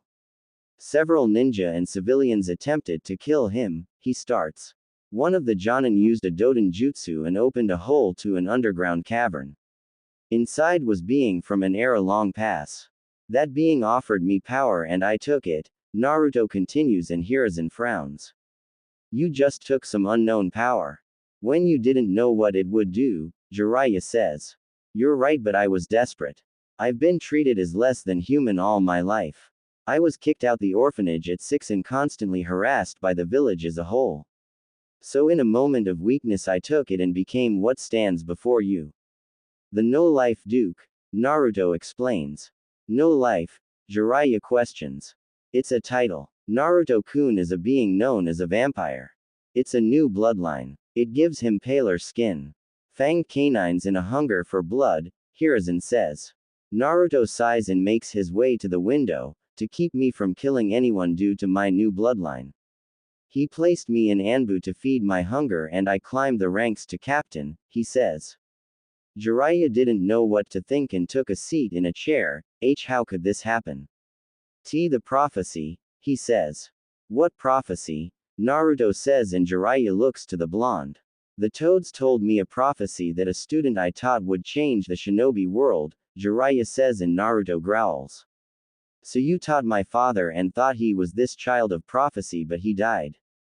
So you moved to me, but instead of raising me or having someone do it, you left me to the demons of this village. Then you appear before me and dangle the chance to be the student of the great Jiraiya who taught Lord Fourth and who himself was a student of Lord Third, Naruto states. Pain builds character. I know you were dealt a shitty hand and I left you, but things happen, Jiraiya says. Yeah, things do, Naruto says and heads for the window. Wait, Naruto, I want take you as my apprentice and have you sign the Toad contract as well. Even teach you use the Kyuubi's chakra, Jiraiya says. Have you ever trained a Jinchuriki? Naruto says, and Jiraiya shakes his head. Then how could you teach me how? I don't need to use the Kyuubi's power anyway. Toad contract. I'll pass, and the same for apprenticeship, Naruto adds. I can teach you your father's famed jutsu, Jiraiya says, but gasps as Naruto forms a Rasengan in his right hand. This one, or you mean the Hiraishin? Naruto says. Jiraiya internally gnashes his teeth with a shake of his head. I can prepare you for what's to come, he says, and Naruto furrows his brow. There is an organization hunting Jinchuriki. Orochimaru was a member. They're called Akatsuki. Every member is S-class and you need me to train you, Jiraiya says. Naruto reaches in his coat and tosses a pair of pictures into Jiraiya's lap. Akatsuki. Interesting choice of words, he says, giving another pair to Hiruzen. Who are they people? Hiruzen asks, but notices the shocked look on Jiraiya's face. Jiraiya, Hiruzen says. Where did you get this? When? Jiraiya says. Naruto taps his ashes out the window. Danzo was in secret communication with Hanzo the Salamander, but that stopped some years ago. However, due to Hanzo's paranoia, he closed off a Megacure after the Third War, and that allowed certain things to happen, he says. What things? Hiruzen asks. A civil war with those two being the winners. The man is called Pain and the woman is, Naruto says. Conan. Jiraiya interjects. How do you know that, Jiraiya? Hiruzen says. Jiraiya looks at the two pictures with a sigh. Do you remember the 3 orphans I took in for a while? He says, and Hiruzen nods. Their names were Conan, Yahiko and Nagato. I spent time and trained each of them, but Nagato was most unique. He possessed the Rinnegan. Jiraiya starts. The eyes of the Sage of Six Paths, Hiruzen says, and Jiraiya nods. I instilled in them my ideals and trained them until they could take care of themselves, Jiraiya continues. If that is true, why didn't you bring them back to Konoha? If this Nagato had the Rinnegan, maybe he could have helped with the Kyuubi attack, Naruto says, slightly pissed off. I don't know. They wanted to liberate their country. I couldn't fault them. Then I heard news they were killed and I moved on, Jiraiya says, and Naruto scoffs, shaking his head. Then obviously not, Naruto says. True, but why does Yahiko have Nagato's Rinnegan? Jiraiya says. I don't know. My clones dispelled after getting their looks. What does Nagato look like? Naruto says. Red hair and the Rinnegan eyes, Jiraiya replies. Shadows cover Naruto's face with gritted teeth, so. Not only did you train someone with a famed dojutsu, but he could have also have been one of my clan, Naruto says, but bursts into a murder of crows, out the window. Hiruzen sighs and rubs his forehead. Jiraiya, it would be best if you leave Naruto-kun alone for now, he says, and explains things, before his student could protest. Scene break. Anbu HQ. You can't just hide out here, Dragon says, and Naruto sighs. Besides, wouldn't this be the first place he'd check? Dragon adds. Good point. Naruto says and crosses his legs. Dragon looks the blonde over and sees he is still tense. He pissed you off, Dragon says. The gall of that man. He waltzes in and says. Sorry kid, I wasn't there, but hey, become my student, Naruto says. He's concerned with image. He was the dead last of his batch and is doing everything to show up others. Orochimaru is a traitor and Tsunade Senju has not been seen in years, Dragon states. Naruto scoffs and rises to his feet with a sigh. True, he says. Aren't you training your cousin? Dragon asks, and Naruto shakes his head. Anko and Kurenai are helping, Naruto replies, leaving Dragon's office. Naruto leaves Anbu HQ and he vanishes, appearing near the Golden Lead Hotel, but his form of a beautiful woman with long black hair, dressed in a fitted white 3-piece suit. Naruto heads to the penthouse room of the hotel and knocks, before it opens to reveal a young woman of about 16 with white hair and dark green eyes. She wears a white cloak with a uniform similar to Sai underneath and the right sleeve missing on the cloak. Naruto follows her in and Victoria sits at table with an identical girl to the one who opened the door with black hair, but she wears a black cloak and the left sleeve missing. Have Shiro and Kuro been guarding you well? Naruto says, returning to normal. Victoria nods with a glance to two Nei agents. Yes, and they are teaching me enough to defend myself, she says, opening a briefcase. Naruto takes a seat across from Victoria and reads over the documents. Any issues with Gato's associates? He asks. No, Naruto-sama. Kuro and I dealt with them when they appeared, Shiro says, and Naruto nods. Good. Victoria, I want you to network during the Chunin finals. Also, I want you go to the various casinos in Fire Country and buy the debts of Tsunade Senju, Naruto says, signing some papers. In what regard? Victoria asks. Tsunade is a notorious gambler and has terrible luck. Plus she's renowned medic. If I control her debts, I can convince her to aid Karen in the future, Naruto muses. Lady Senju is known for her temper, Kuro says. I know that, but she loves gambling more. Set up a tournament in Tanzaku-gai. She'll be nose open and won't be able to stay away, Naruto states, and Victoria nods, slipping the documents back into the briefcase. Naruto rises from his chair and takes his female persona. Remember to call me Yukiko Kiryu in this form, Naruto says, and all three of them nod, bowing at the waist.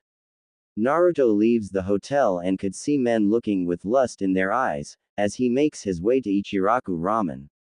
Hello and welcome to Ichiraku Ramen, Ayame says. Naruto takes a seat and crosses his legs. Hello. I would like to have large miso ramen with extra fish cake please, he says. Of course. Dad, one miso and extra Naruto, Ayame shouts, and Naruto internally makes a face. Quaint shop, Naruto says. Ayame smiles as she wipes the counter. Yeah, it's been in our family for a while, she replies.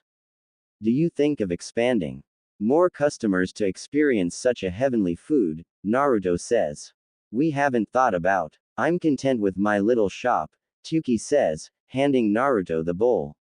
The disguised blonde eats his meal with a content look and pulls a card with some money. If you think about expanding, look me up, Naruto says and leaves the shop.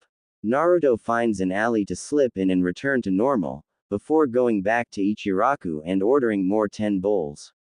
Scene break. Tenten stares the ceiling of her bedroom and looks at her clock that reads 7 in the morning. The bun-hair Kunoichi gets up and takes a shower, before staring at herself in the mirror. Her conversation with Naruto has plagued her thoughts over the past 2 weeks. Could she sacrifice everything she knew for power? Tenten dressed herself a pink sleeveless kipao-style blouse with red sleeve trimmings and yellow fastening buttons, along with dark green pants. Morning Ten-chan, Natsuko says, making breakfast. Morning mom, Tenten says and sighs. Something wrong dear? Natsuko asks and Tenten looks up. It's nothing. Just thinking about the exams, Tenten replies. You did your best, Natsuko says and Tenten frowns. Jinbo comes down with a loud yawn. Morning you too, he says and both say morning. Dad, what would you think of me if I took an easy way to gain power? Tenten says, out of the blue. What do you mean Ten-chan? Natsuko asks. Tenten sighs and looks her parents in the eye. My dream is be a kunoichi the likes of Lady Tsunade, and I have a way to do that, but the cost is big, she says. How big? Jinbo asks. Enough that I wouldn't be me anymore.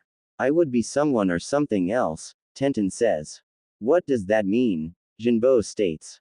Tenten clutches her forehead with her head down. Do you remember that Anbu who saved my team? She says and both nod. Well, he came to see after the exams. He offered me a chance in the corp, Tenten says. I know a few ninja and I don't think those in the corp are inhuman, Jinbo says. Tenten slowly nods as Natsuko places breakfast on the table. Not like I can tell them that Naruto wants me to become a vampire, she thought. The family eat breakfast with normal small talk. I'm going to check out the competition, Tenten says and her parents nod. Tenten excuses herself and slips on some blue sandals to make her way through the village. I should get a perspective from the source, Tenten thought, making her way to Naruto's apartment.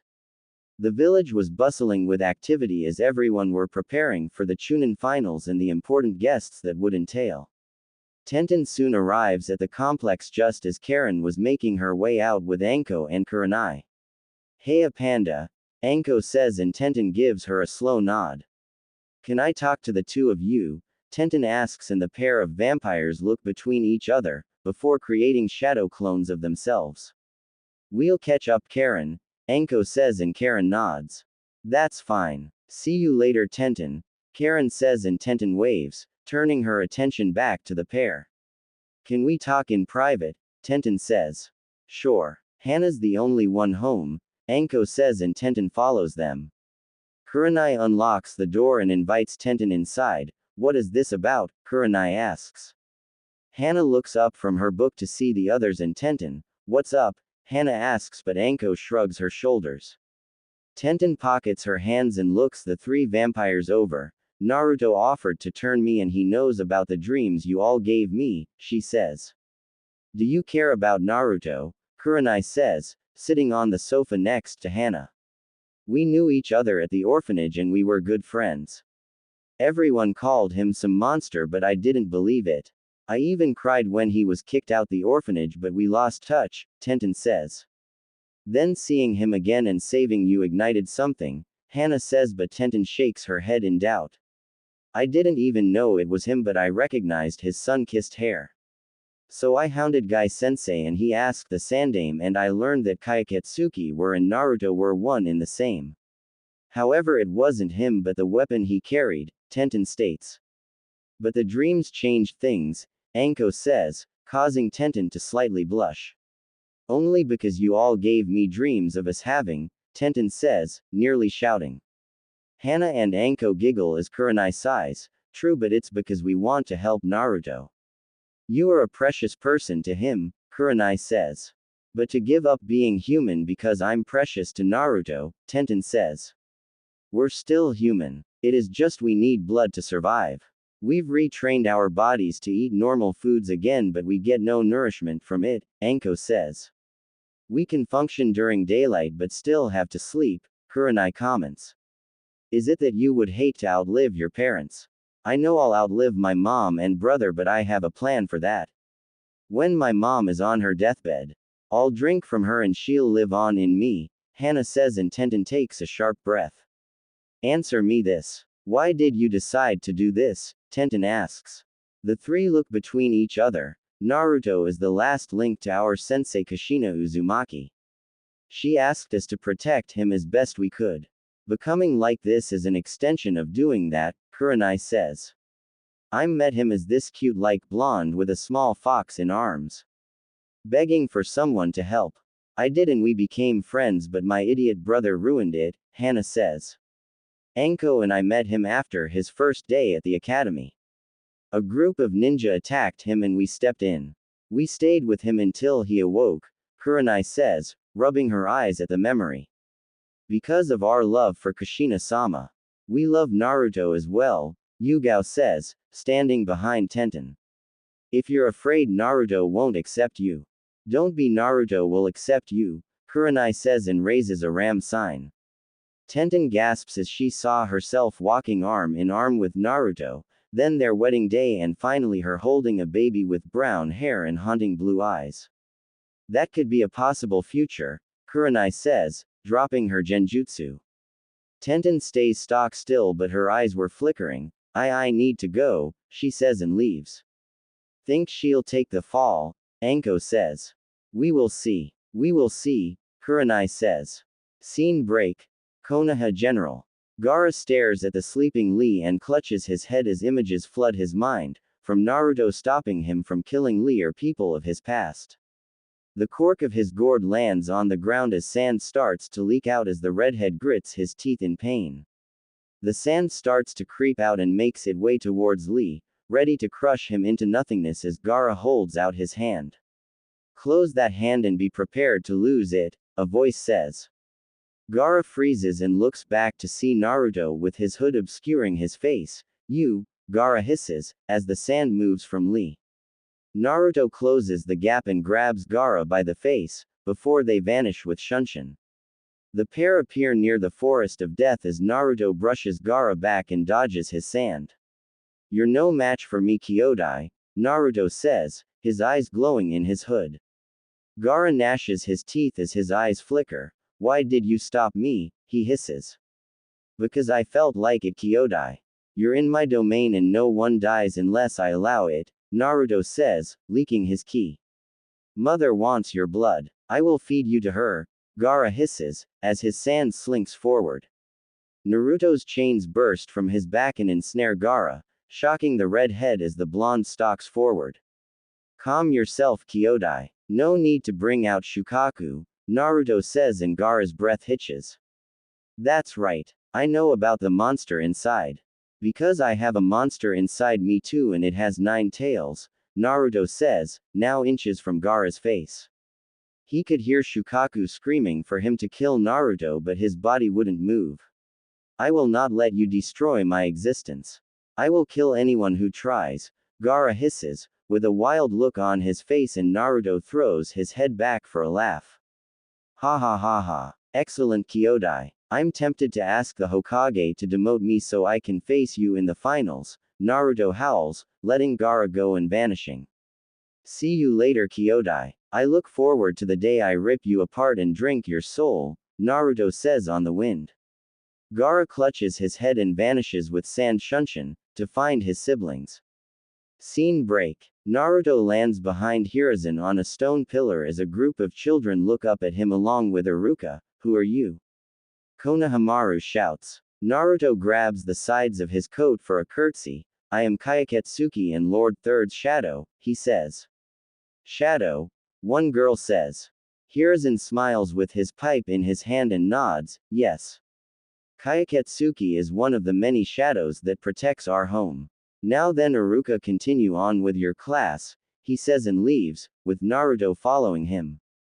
Hayate Gecko was found dead this morning, Hiruzen says, once they were out of earshot of the children.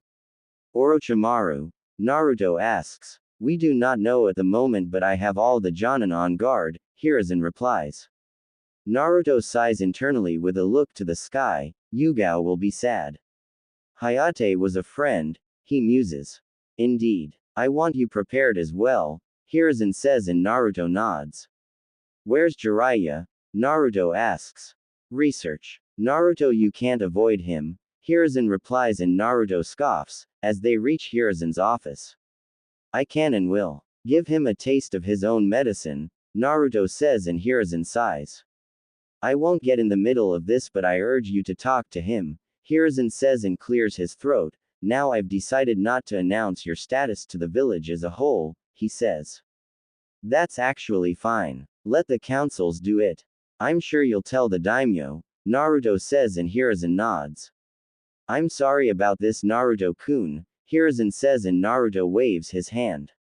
I'm fine with it. This village didn't deserve my parents or me as their son, Naruto says and hides himself in Hiruzen's shadow. This is how I will guard you for the finals, Naruto says. That is perfectly fine, Naruto-kun, Hiruzen says and starts on his paperwork. 2 weeks later, Chunin Finals Stadium. Hiruzen sits in one of two chairs on the highest level of the stadium as many people cheer, but his gaze was on the finalists. As Sasuke is still missing Rado, he asks. Several Anbu team are searching, but he has yet to be located, Rado says. He has a wheel-like scar on his face, running across the bridge of his nose and down across the left side of his face, with spiky brown hair and dark eyes.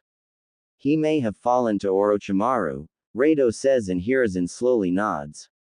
Footsteps catch their ears as the cage Rasa approaches with two nondescript guards, wearing tan cloaks. It's good to see you, Lord Hokage, Rasa says, taking his seat. You must be tired from your long trip, Hiruzen says. Not at all. I'm glad the exams were held in Konoha. Although you are still so young. It would be tiring to travel to another village, Rasa replies and pauses. Perhaps it is time to choose a godime, Rasa adds and Rado's eyes narrow, but Hiruzen laughs. Now don't treat me like a old man. I think I have a good 5 years left, Hiruzen says and rises from his seat, moving to the railing. Hiruzen channels chakra to his voice. Ladies and gentlemen, thank you for coming to Konoha's Chunin selection exam. We will not begin the main matches with these 8 that have passed the preliminaries. Please enjoy, he declares and people cheer. 8. Were there not 10? Rasa says, but Hiruzen remains quiet. Hiruzen returns to his seat as Neji and Shino remain on the field. Let's watch the battles in earnest, he says. Scene break. Neji versus Shino. Alright, you two. The rules of the previous round applies, but death is not allowed, Genma says and both nod. Neji shifts into his Juken stance as Shino raises his arms to his mid-chest as his Kikaichu emerge from his sleeves. The Byakugan comes to bear as Neji edges closer. It would be wise to give up, Neji says. Shino sends his Kikaichu forth towards Neji, but he suddenly starts to spin with a dome of chakra. He knows the Hakusho Kaden, Hiashi thought. So you know main house techniques, Neji, Hinata thought. Neji comes to halt, but Shino closes the gap with a kunai in reverse grip, but Neji blocks with his right hand, brushing Shino's hand away. Shino grunts as Neji connects with 2 strikes to his right shoulder and left side as he leaps back. You're still in my field of divination, Neji says and shifts into a stance, shocking the main Hyuga member. Hake Rokujuyan Sho, Neji utters, closing the gap and striking Shino 64 times. Shino staggers back as Neji smirks, but his breath hitches as Shino breaks down into his insects. Your arrogance is your defeat, Shino says, appearing behind and sending a swarm of his Kikaichu to engulf Neji, but he counters with his strikes again in rapid speed, into another Kaden and cut down more of his hive. Shino narrows his eyes but lowers his hands. Proctor, I will have forfeit. I cannot afford to lose more of my Kikaichu, he says. Genma waves his hands and raises his left, winner by forfeit. Neji Hyuga, he declares. Neji smirks and looks to the crowd and sees Hinata. Just you wait. I will crush you, Hinata-sama, he thought. My arrogance was your defeat, Neji says. Shino and Neji make their way off the stadium floor as Genma clears his throat. The next match is Sasuke Uchiha vs Gaara Sabaku, Genma declares. 5 minutes pass, then 10 minutes, as many in the crowd were getting very restless. Oi, start the match. Where is he? We want to see this fight. Several shout. We'll have no choice to but disqualify, Hiruzen says. Wait, Lord Hokage. Many came to see Sasuke do battle. Myself included. Perhaps we can move the match, Rasa says, and Rado protests. Hiruzen tips his cage hat down slightly. Very well. We'll postpone the match, but Sasuke will be barred from becoming a Chunin for at least 1 year, he says, and Rado nods, relaying things to Genma. It's rare for you to say something, Lord Cage, Hiruzen says. I can think of no better opponent for Gaara than the Uchiha. What better way to show my country's power to the feudal lords, Rasa says. Ladies and gentlemen, Sasuke Uchiha has yet to arrive and the match will be delayed. So we will begin the next match, Genma declares, shocking the genin. So he gets his match delayed, Karen says, adjusting her glasses. Looks like it is, Shikamaru comments, with a mutter of troublesome. Lucky bastard, Kiba comments. The next match is Karen Uzumaki vs Kankuro Sabaku, Genma declares, and Kankuro TSKS. I can't show off my skills before the operation, Kankuro thought and glances to Tamari, as she nods. Proctor. I forfeit, Kankuro shouts, causing many people to boo. Genma sighs with a chew on his senbon. Karen Uzumaki wins by default. We'll begin the next match, he shouts. Tamari pulls out her fan and swings it open with a gust of wind to glide down to the stadium floor. Shikamaru was ready to give up himself, but someone kicks him over the railing, that person being Naruto. Get to it, lazy bones, Naruto shouts. Shikamaru stares at the smirking Naruto, but it pops, revealing itself as a clone. How troublesome, he thought. Numerous people boo and throw things as Shikamaru lays there. If you won't attack, then I will, Tamari shouts and races forward with her fan folded up. Shikamaru sighs and mutters as he grabs 2 kunai as Tamari is on him with her fan coming down with a medium-sized dust-up. The cloud dispels and Shikamaru is not there but standing above her fan on his kunai. It's not like I want to be promoted, he says. Tamari swings her fan with another dust-up, but Shikamaru is gone once again, hiding himself amongst the trees. He uses the shadows. So he'll try to lure me into it, but that won't save him, Tamari thought. Futon. Komedachi, Tamari shouts, swinging her fan. Shikamaru cover his face as the gale whips through up to the stands, causing Tenten to have flashbacks. That's the same jutsu she used to bat my weapons away with ease, Tenten thought. Shikamaru attempts to use his Kajimane no jutsu, but the shadow user comes up short as Tamari measures the distance. That's his limit with the shadows of the wall, 15 meters and 32 centimeters, Tamari thought, gouging the ground. This match is over. Tamari is better at long range than close combat, but she measured the distance. His options are limited, Kankuro thought. A standoff starts as Shikamaru devises a plan, but Tamari attacks with her Komedachi, forcing Shikamaru to maneuver around and toss a kunai to catch her off guards. Temari dodges and Shikamaru uses his shadow imitation to attempt to trap her and she dodges but the shadow follows. Temari above, Kankuro shouts. Temari gasps and looks to see Shikamaru's jacket tied like a balloon and creating a shadow, allowing his jutsu to stretch. If Kankuro hadn't shouted I would have been caught, Temari thought, as the balloon falls to the ground. Shikamaru looks up at the clouds moving, just a little more, he thought. I won't let you stall, Temari shouts, firing her Kamedachi once again. Shikamaru dodges behind a tree as it is carved up, she's right. I can only stall so much, he thought but sees the clouds bunching up. There, Shikamaru thought and shoots out to send his shadow. Temari opens her fan wide and drives it into the ground to prepare an attack as the clouds move but her body suddenly freezes, no. He used the clouds, she thought. Shikamaru moves out the shadows as Temari does the same as they approach one another.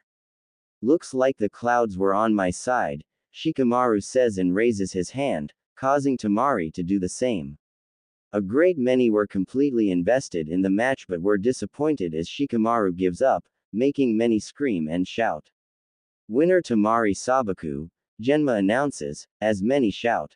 Mendoku say. I'm tired, Shikamaru says, rubbing his right shoulder and prepares to leave.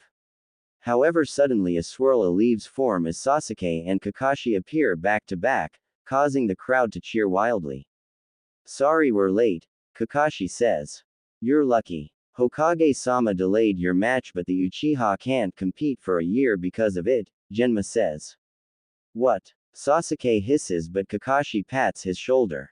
Ma, it's okay just do well this time, Kakashi says and Sasuke scoffs, as Gaara appears with a sand shunshin. Scene break. A single blue eye opens within Hiruzen's shadow as Sasuke and Gaara's battle begins, the signal should be coming, Naruto thought. Several more eyes open in various parts of the stadium, so Sasuke managed to copy Lee's speed but his stamina is shit, several of the eyes thought. Are all of you ready? Naruto thought. I'm sitting next to Asuma and some of the rookies. I count at least 6 Anbu. Things are about to start, Kurenai relays. I'm with my mother, Hana relays. I have my squad ready. We'll avenge Hayate, Yugao relays. Fu. I'm with Ibiki. I can't wait to add some more souls, Anko relays. Naruto titters in Hiruzen's shadow, happy hunting my queens, he thought, hearing a loud chirping noise. So Senpai taught Sasuke the Chidori, Naruto thought, as Sasuke pierces Gaara's sand orb. A few second tick by as the tension rises, blood. It's my blood, Gaara howls, shocking many in the crowd. Music. Orochimaru theme. Time starts to slow as white feathers rain down on the crowd, while Rasa slowly turns his head towards Hiruzen as a smoke bomb explodes. Rasa rushes towards Hiruzen with a kunai drawn but an arm erupts from Hiruzen's shadow to grab the outstretched arm. Now is that any way for a guest to act Lord Cage, Naruto says, emerging and aiming a hidden blade from his right sleeve at Rasa. The Cage narrowly dodges and launches to the roof with his guards, as Naruto and Hiruzen give chase. Throughout the stadium Suna and Oto Ninja reveal themselves, while Temari and Kankuro secure Gaara. What is meaning of this Lord Cage?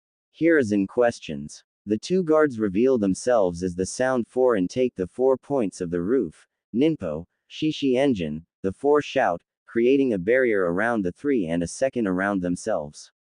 Rasa reaches for his veil and rips it away along with his face to reveal Orochimaru, Kukuku.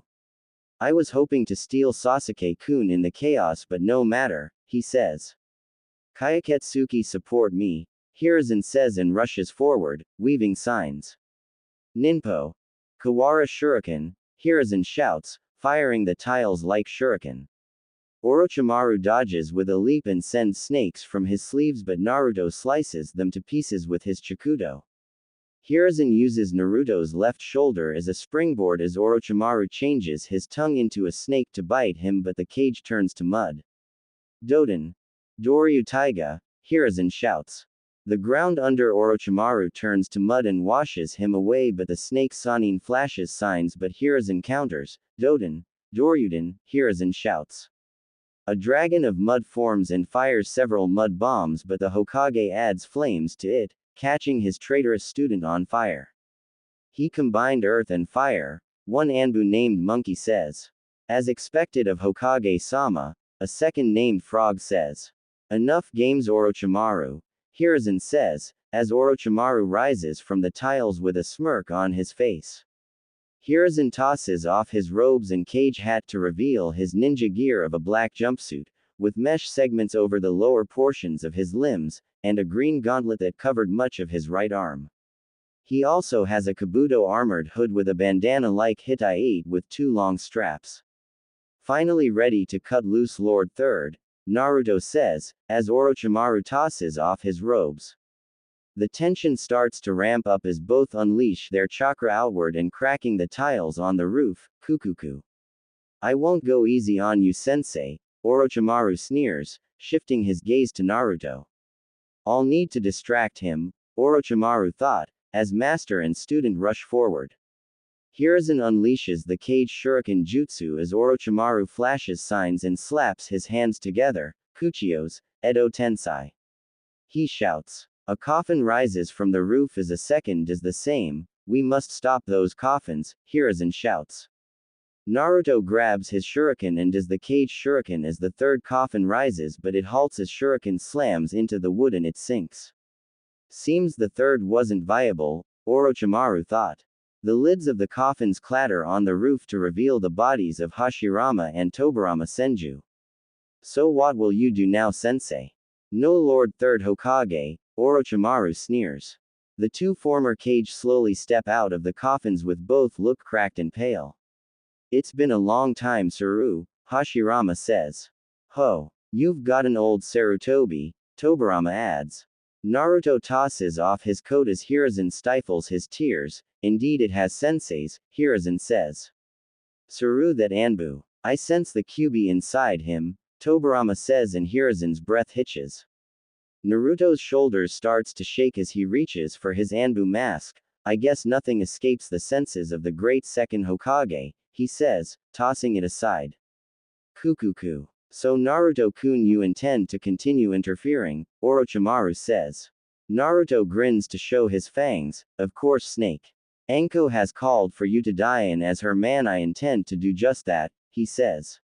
Orochimaru pulls out 2 kunai with seals attached and slips both into the heads of the brothers, causing their body to regain their vigor. Kukuku. Let's get started with your last day, Sarutobi-sensei, Orochimaru sneers. Naruto, leave this to me. You should deal with the village, Hiruzen says, but Naruto shakes his head. I am already on it, old man. Plus I am dealing with Gaara. I sent my best to deal with him. Besides, my queens are on the hunt, Naruto says, and Hiruzen sighs. Then with Naruto-kun here, my chances go up, Hiruzen thought. Music. Nanatsu no Taizai, the 10 Commandments loop. The 2 cage slowly start to move and pick up speed as Tobirama moves higher up the roof as Naruto edges behind Hiruzen. Gramps. I'll take Lord Second, Naruto says, and Hiruzen snaps out of his nostalgia with a nod. The pair quickly engage the brothers in a furious rush of taijutsu, with Naruto soon gaining the upper hand by grabbing Tobirama in a release German suplex, before grabbing him by the leg and tossing him at Hashirama. Naruto. Wind, Hiruzen shouts, flashing signs and stopping at Tiger as Naruto does his own signs. Futon. Tappa. Kaden. Karyu Enden, both shout, creating a large inferno and engulfing the brothers. Orochimaru only chuckles as Tobirama weaves to the tiger sign. Sweden. Sujinheki, Tobirama recites. A huge wall of water dozes the flames as Naruto smirks. So this the famed control over water he has, he thought.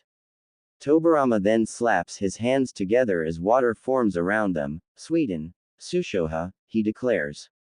A vortex of water forms around the brothers as Tobirama sends it towards Naruto and Hiruzen. Gramps, behind me, Naruto shouts and flashes signs into a big inhale. Hyoten. Yuki no Kyojin no Ibuki, Naruto thought, expelling a burst of frozen wind. This shocks the Anbu and Orochimaru as the water starts to freeze from Naruto's breath. He possesses the ice release. So it seems Kabuto-kun was correct that Naruto can absorb other bloodlines. Shame he has the Kyuubi, Orochimaru thought. Doden. Doryuheiki, Hiruzen shouts, creating a tall wall of earth and leaps atop it as Naruto joins him. Hashirama walks on the water but shoots forward as Hiruzen leaps down to meet him, firing several flame bullets, but Hashirama swats each one away. Naruto leaps down and weaves several signs as Hiruzen engages Hashirama. Hyoten, Harumoko, Naruto recites, creating a ice tiger. The tiger slams into Hashirama as he punches Hiruzen away, dragging the former along the impromptu lake but shatters from a burst of Hashirama's chakra. Tobirama grabs Naruto from behind and drags him under the water, but the blonde elbows him into the chest, breaking free and shoots to the wall and scaling it like a spider as Hiruzen joins him. Several tight streams of water cut through the earth wall and drain the created lake as both land, but suddenly roots emerge from the roof and earthen wall. This isn't good, Hiruzen thought. Mokuden Haijutsu.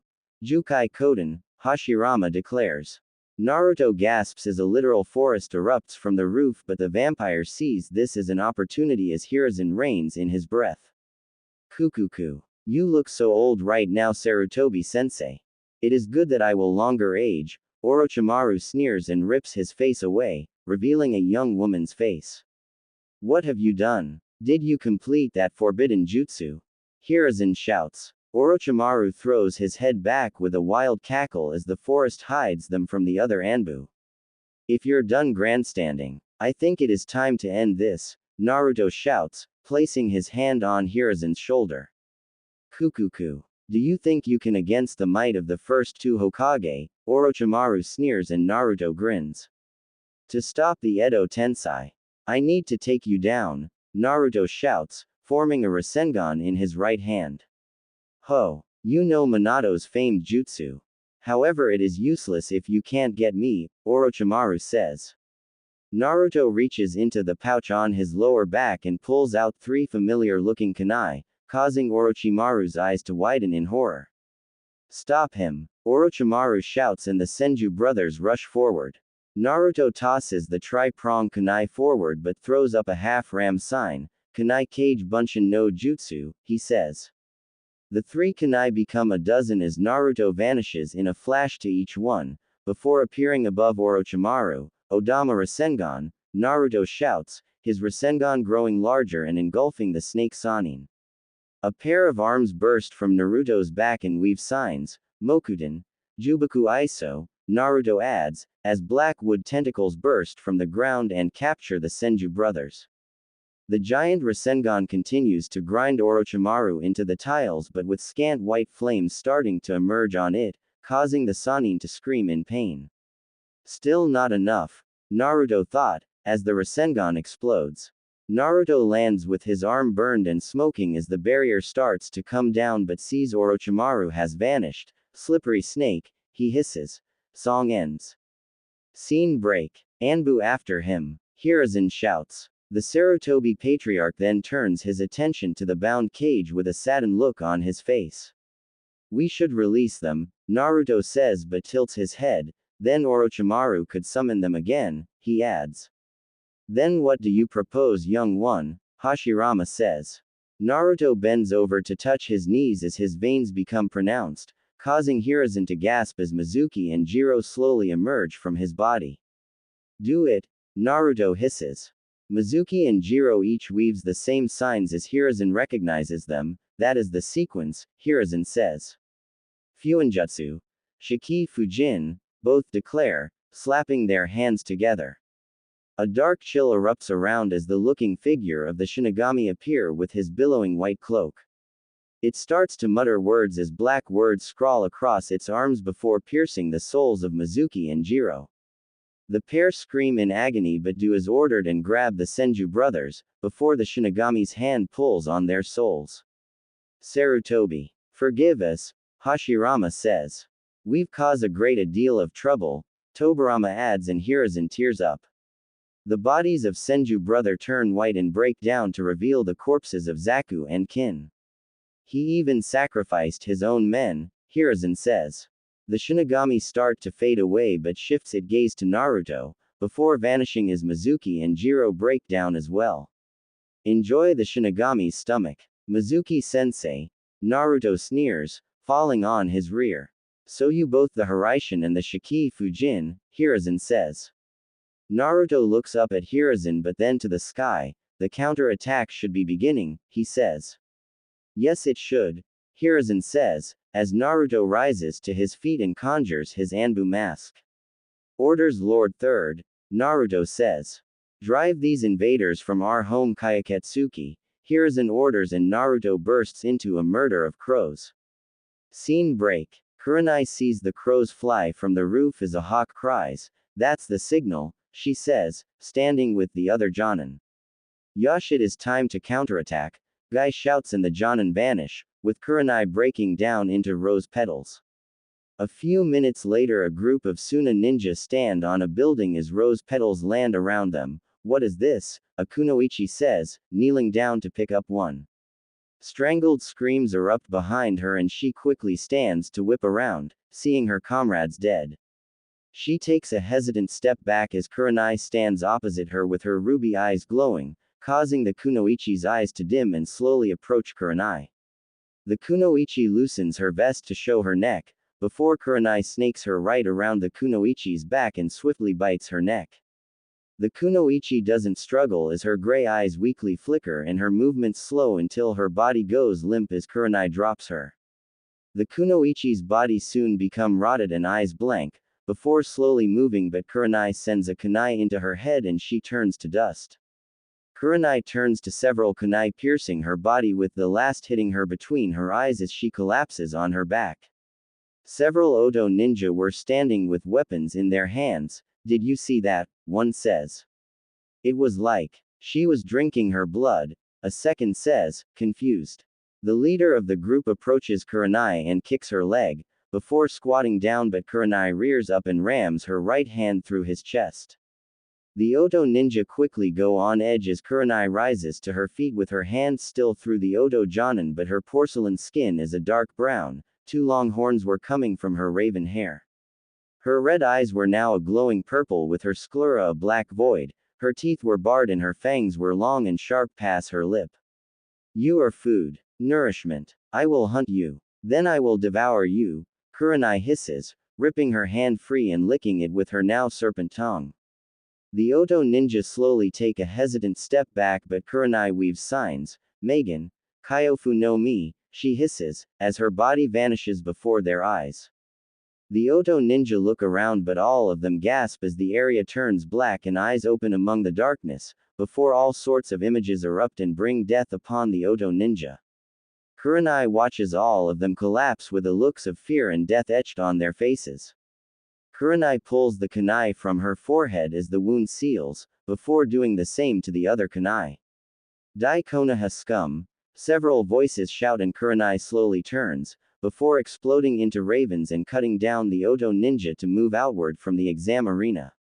In another part of the village several Suna ninja were racing through the streets but Neko and several Anbu appear on an arch. You will go no further, Neko declares, drawing her sword. Mikazuki no Mai, Neko declares, becoming 3 versions of herself and cutting down the Suna ninja. Captain Neko is rare form today, one Anbu named Crane says. Hayate Gecko was a comrade, Kame says. Enough chatter. Spread out. Neko shouts and the 4 Anbu vanish. Neko removes her mask and her eyes glow, before opening her mouth wide and the blood from the dead moves as it alive toward her open mouth. Neko returns her mask to her face, poor diets, she thought and vanishes. Scene break. Anko smirks as several Oto ninja claw at their bodies as purple spreads from her rinkaichu. Her lower body was that of a purple snake as she slithers along the road. A clone of her helped Iruka evacuate the academy and civilians, while her real self feeds on Oto ninja. Anko shifts back into human form with a roll of her neck and holds her hands together as they turn purple, before a small smoke cloud forms. Dokujin no Jutsu, Anko says, blowing out a cloud towards the charging Suna ninja. Look out! One shouts, but it was too late. The poison cloud engulfs them and their screams erupt as the nano-size insects spread throughout their bodies. Anko raises her hands and the Rinkaichu leave the corpses and enter her hands are visible spots of skin. A howl catches Anko's attention and she smirks. What did Naruto call it, a lichen? She says, as something large lands behind her with a dust-up. I prefer werewolf, a deep and guttural voice says. Anko turns to a hulking figure with dark gray fur, wolf head and glowing purple eyes. Blood dripping from its large claws and feet, wearing human clothes of a form-fitting flak vest and black shorts. Where's your mom? Anko asks. Hana wipes some slobber from her maw. She went ahead, she says, as the triplets land behind her. Several shuriken charge them, but Hana swipes her large paw and adds some futon to deflect them. Come on, you three. Gatenga, Hana shouts, turning a spinning vortex with her ninken and shredding the hapless Suna ninja. Sanae Jashu, Anko shouts, sending snakes from her sleeves and biting any ninja that got past Hana. We should pick up the pace. Plus no need for others to see this side of us, Anko says. Hana slowly shifts back into her human form with a crack of her joints. Right, not even mom hasn't seen this, she says, and both vanish with Shunshin. Scene break. Danzo under Naruto's Anbu guise watches the Sand siblings leave, having used his Sharingan to influence Gaara on a better path and influence Temari to become Kazekage. Danzo was under orders by Naruto to defeat Gaara quickly and put him on a better path, using the Gogyo Fuin to shut out Shukaku and several jutsu put Gaara down. The redhead looked afraid that his life was at an end, but using Kotoamatsukami things changed quickly. I cannot believe I Danzo Shimura. Student of Tobarama Senju would a puppet of a boy. Still in his teens, Danzo thought and clenches his fist. Curse Hiruzen, you not giving me the boy, he thought. Danzo then turns his attention to Sasuke. Sasuke Uchiha secure Sakura Haruno and return to the village, but be wary of enemy shinobi, he says. Who are you? Sasuke says. I'm an Anbu. Now go, Danzo says. Sasuke shoots Danzo a glare but grabs Sakura and leaps away as the older man sighs. So you can do as told, a voice croons.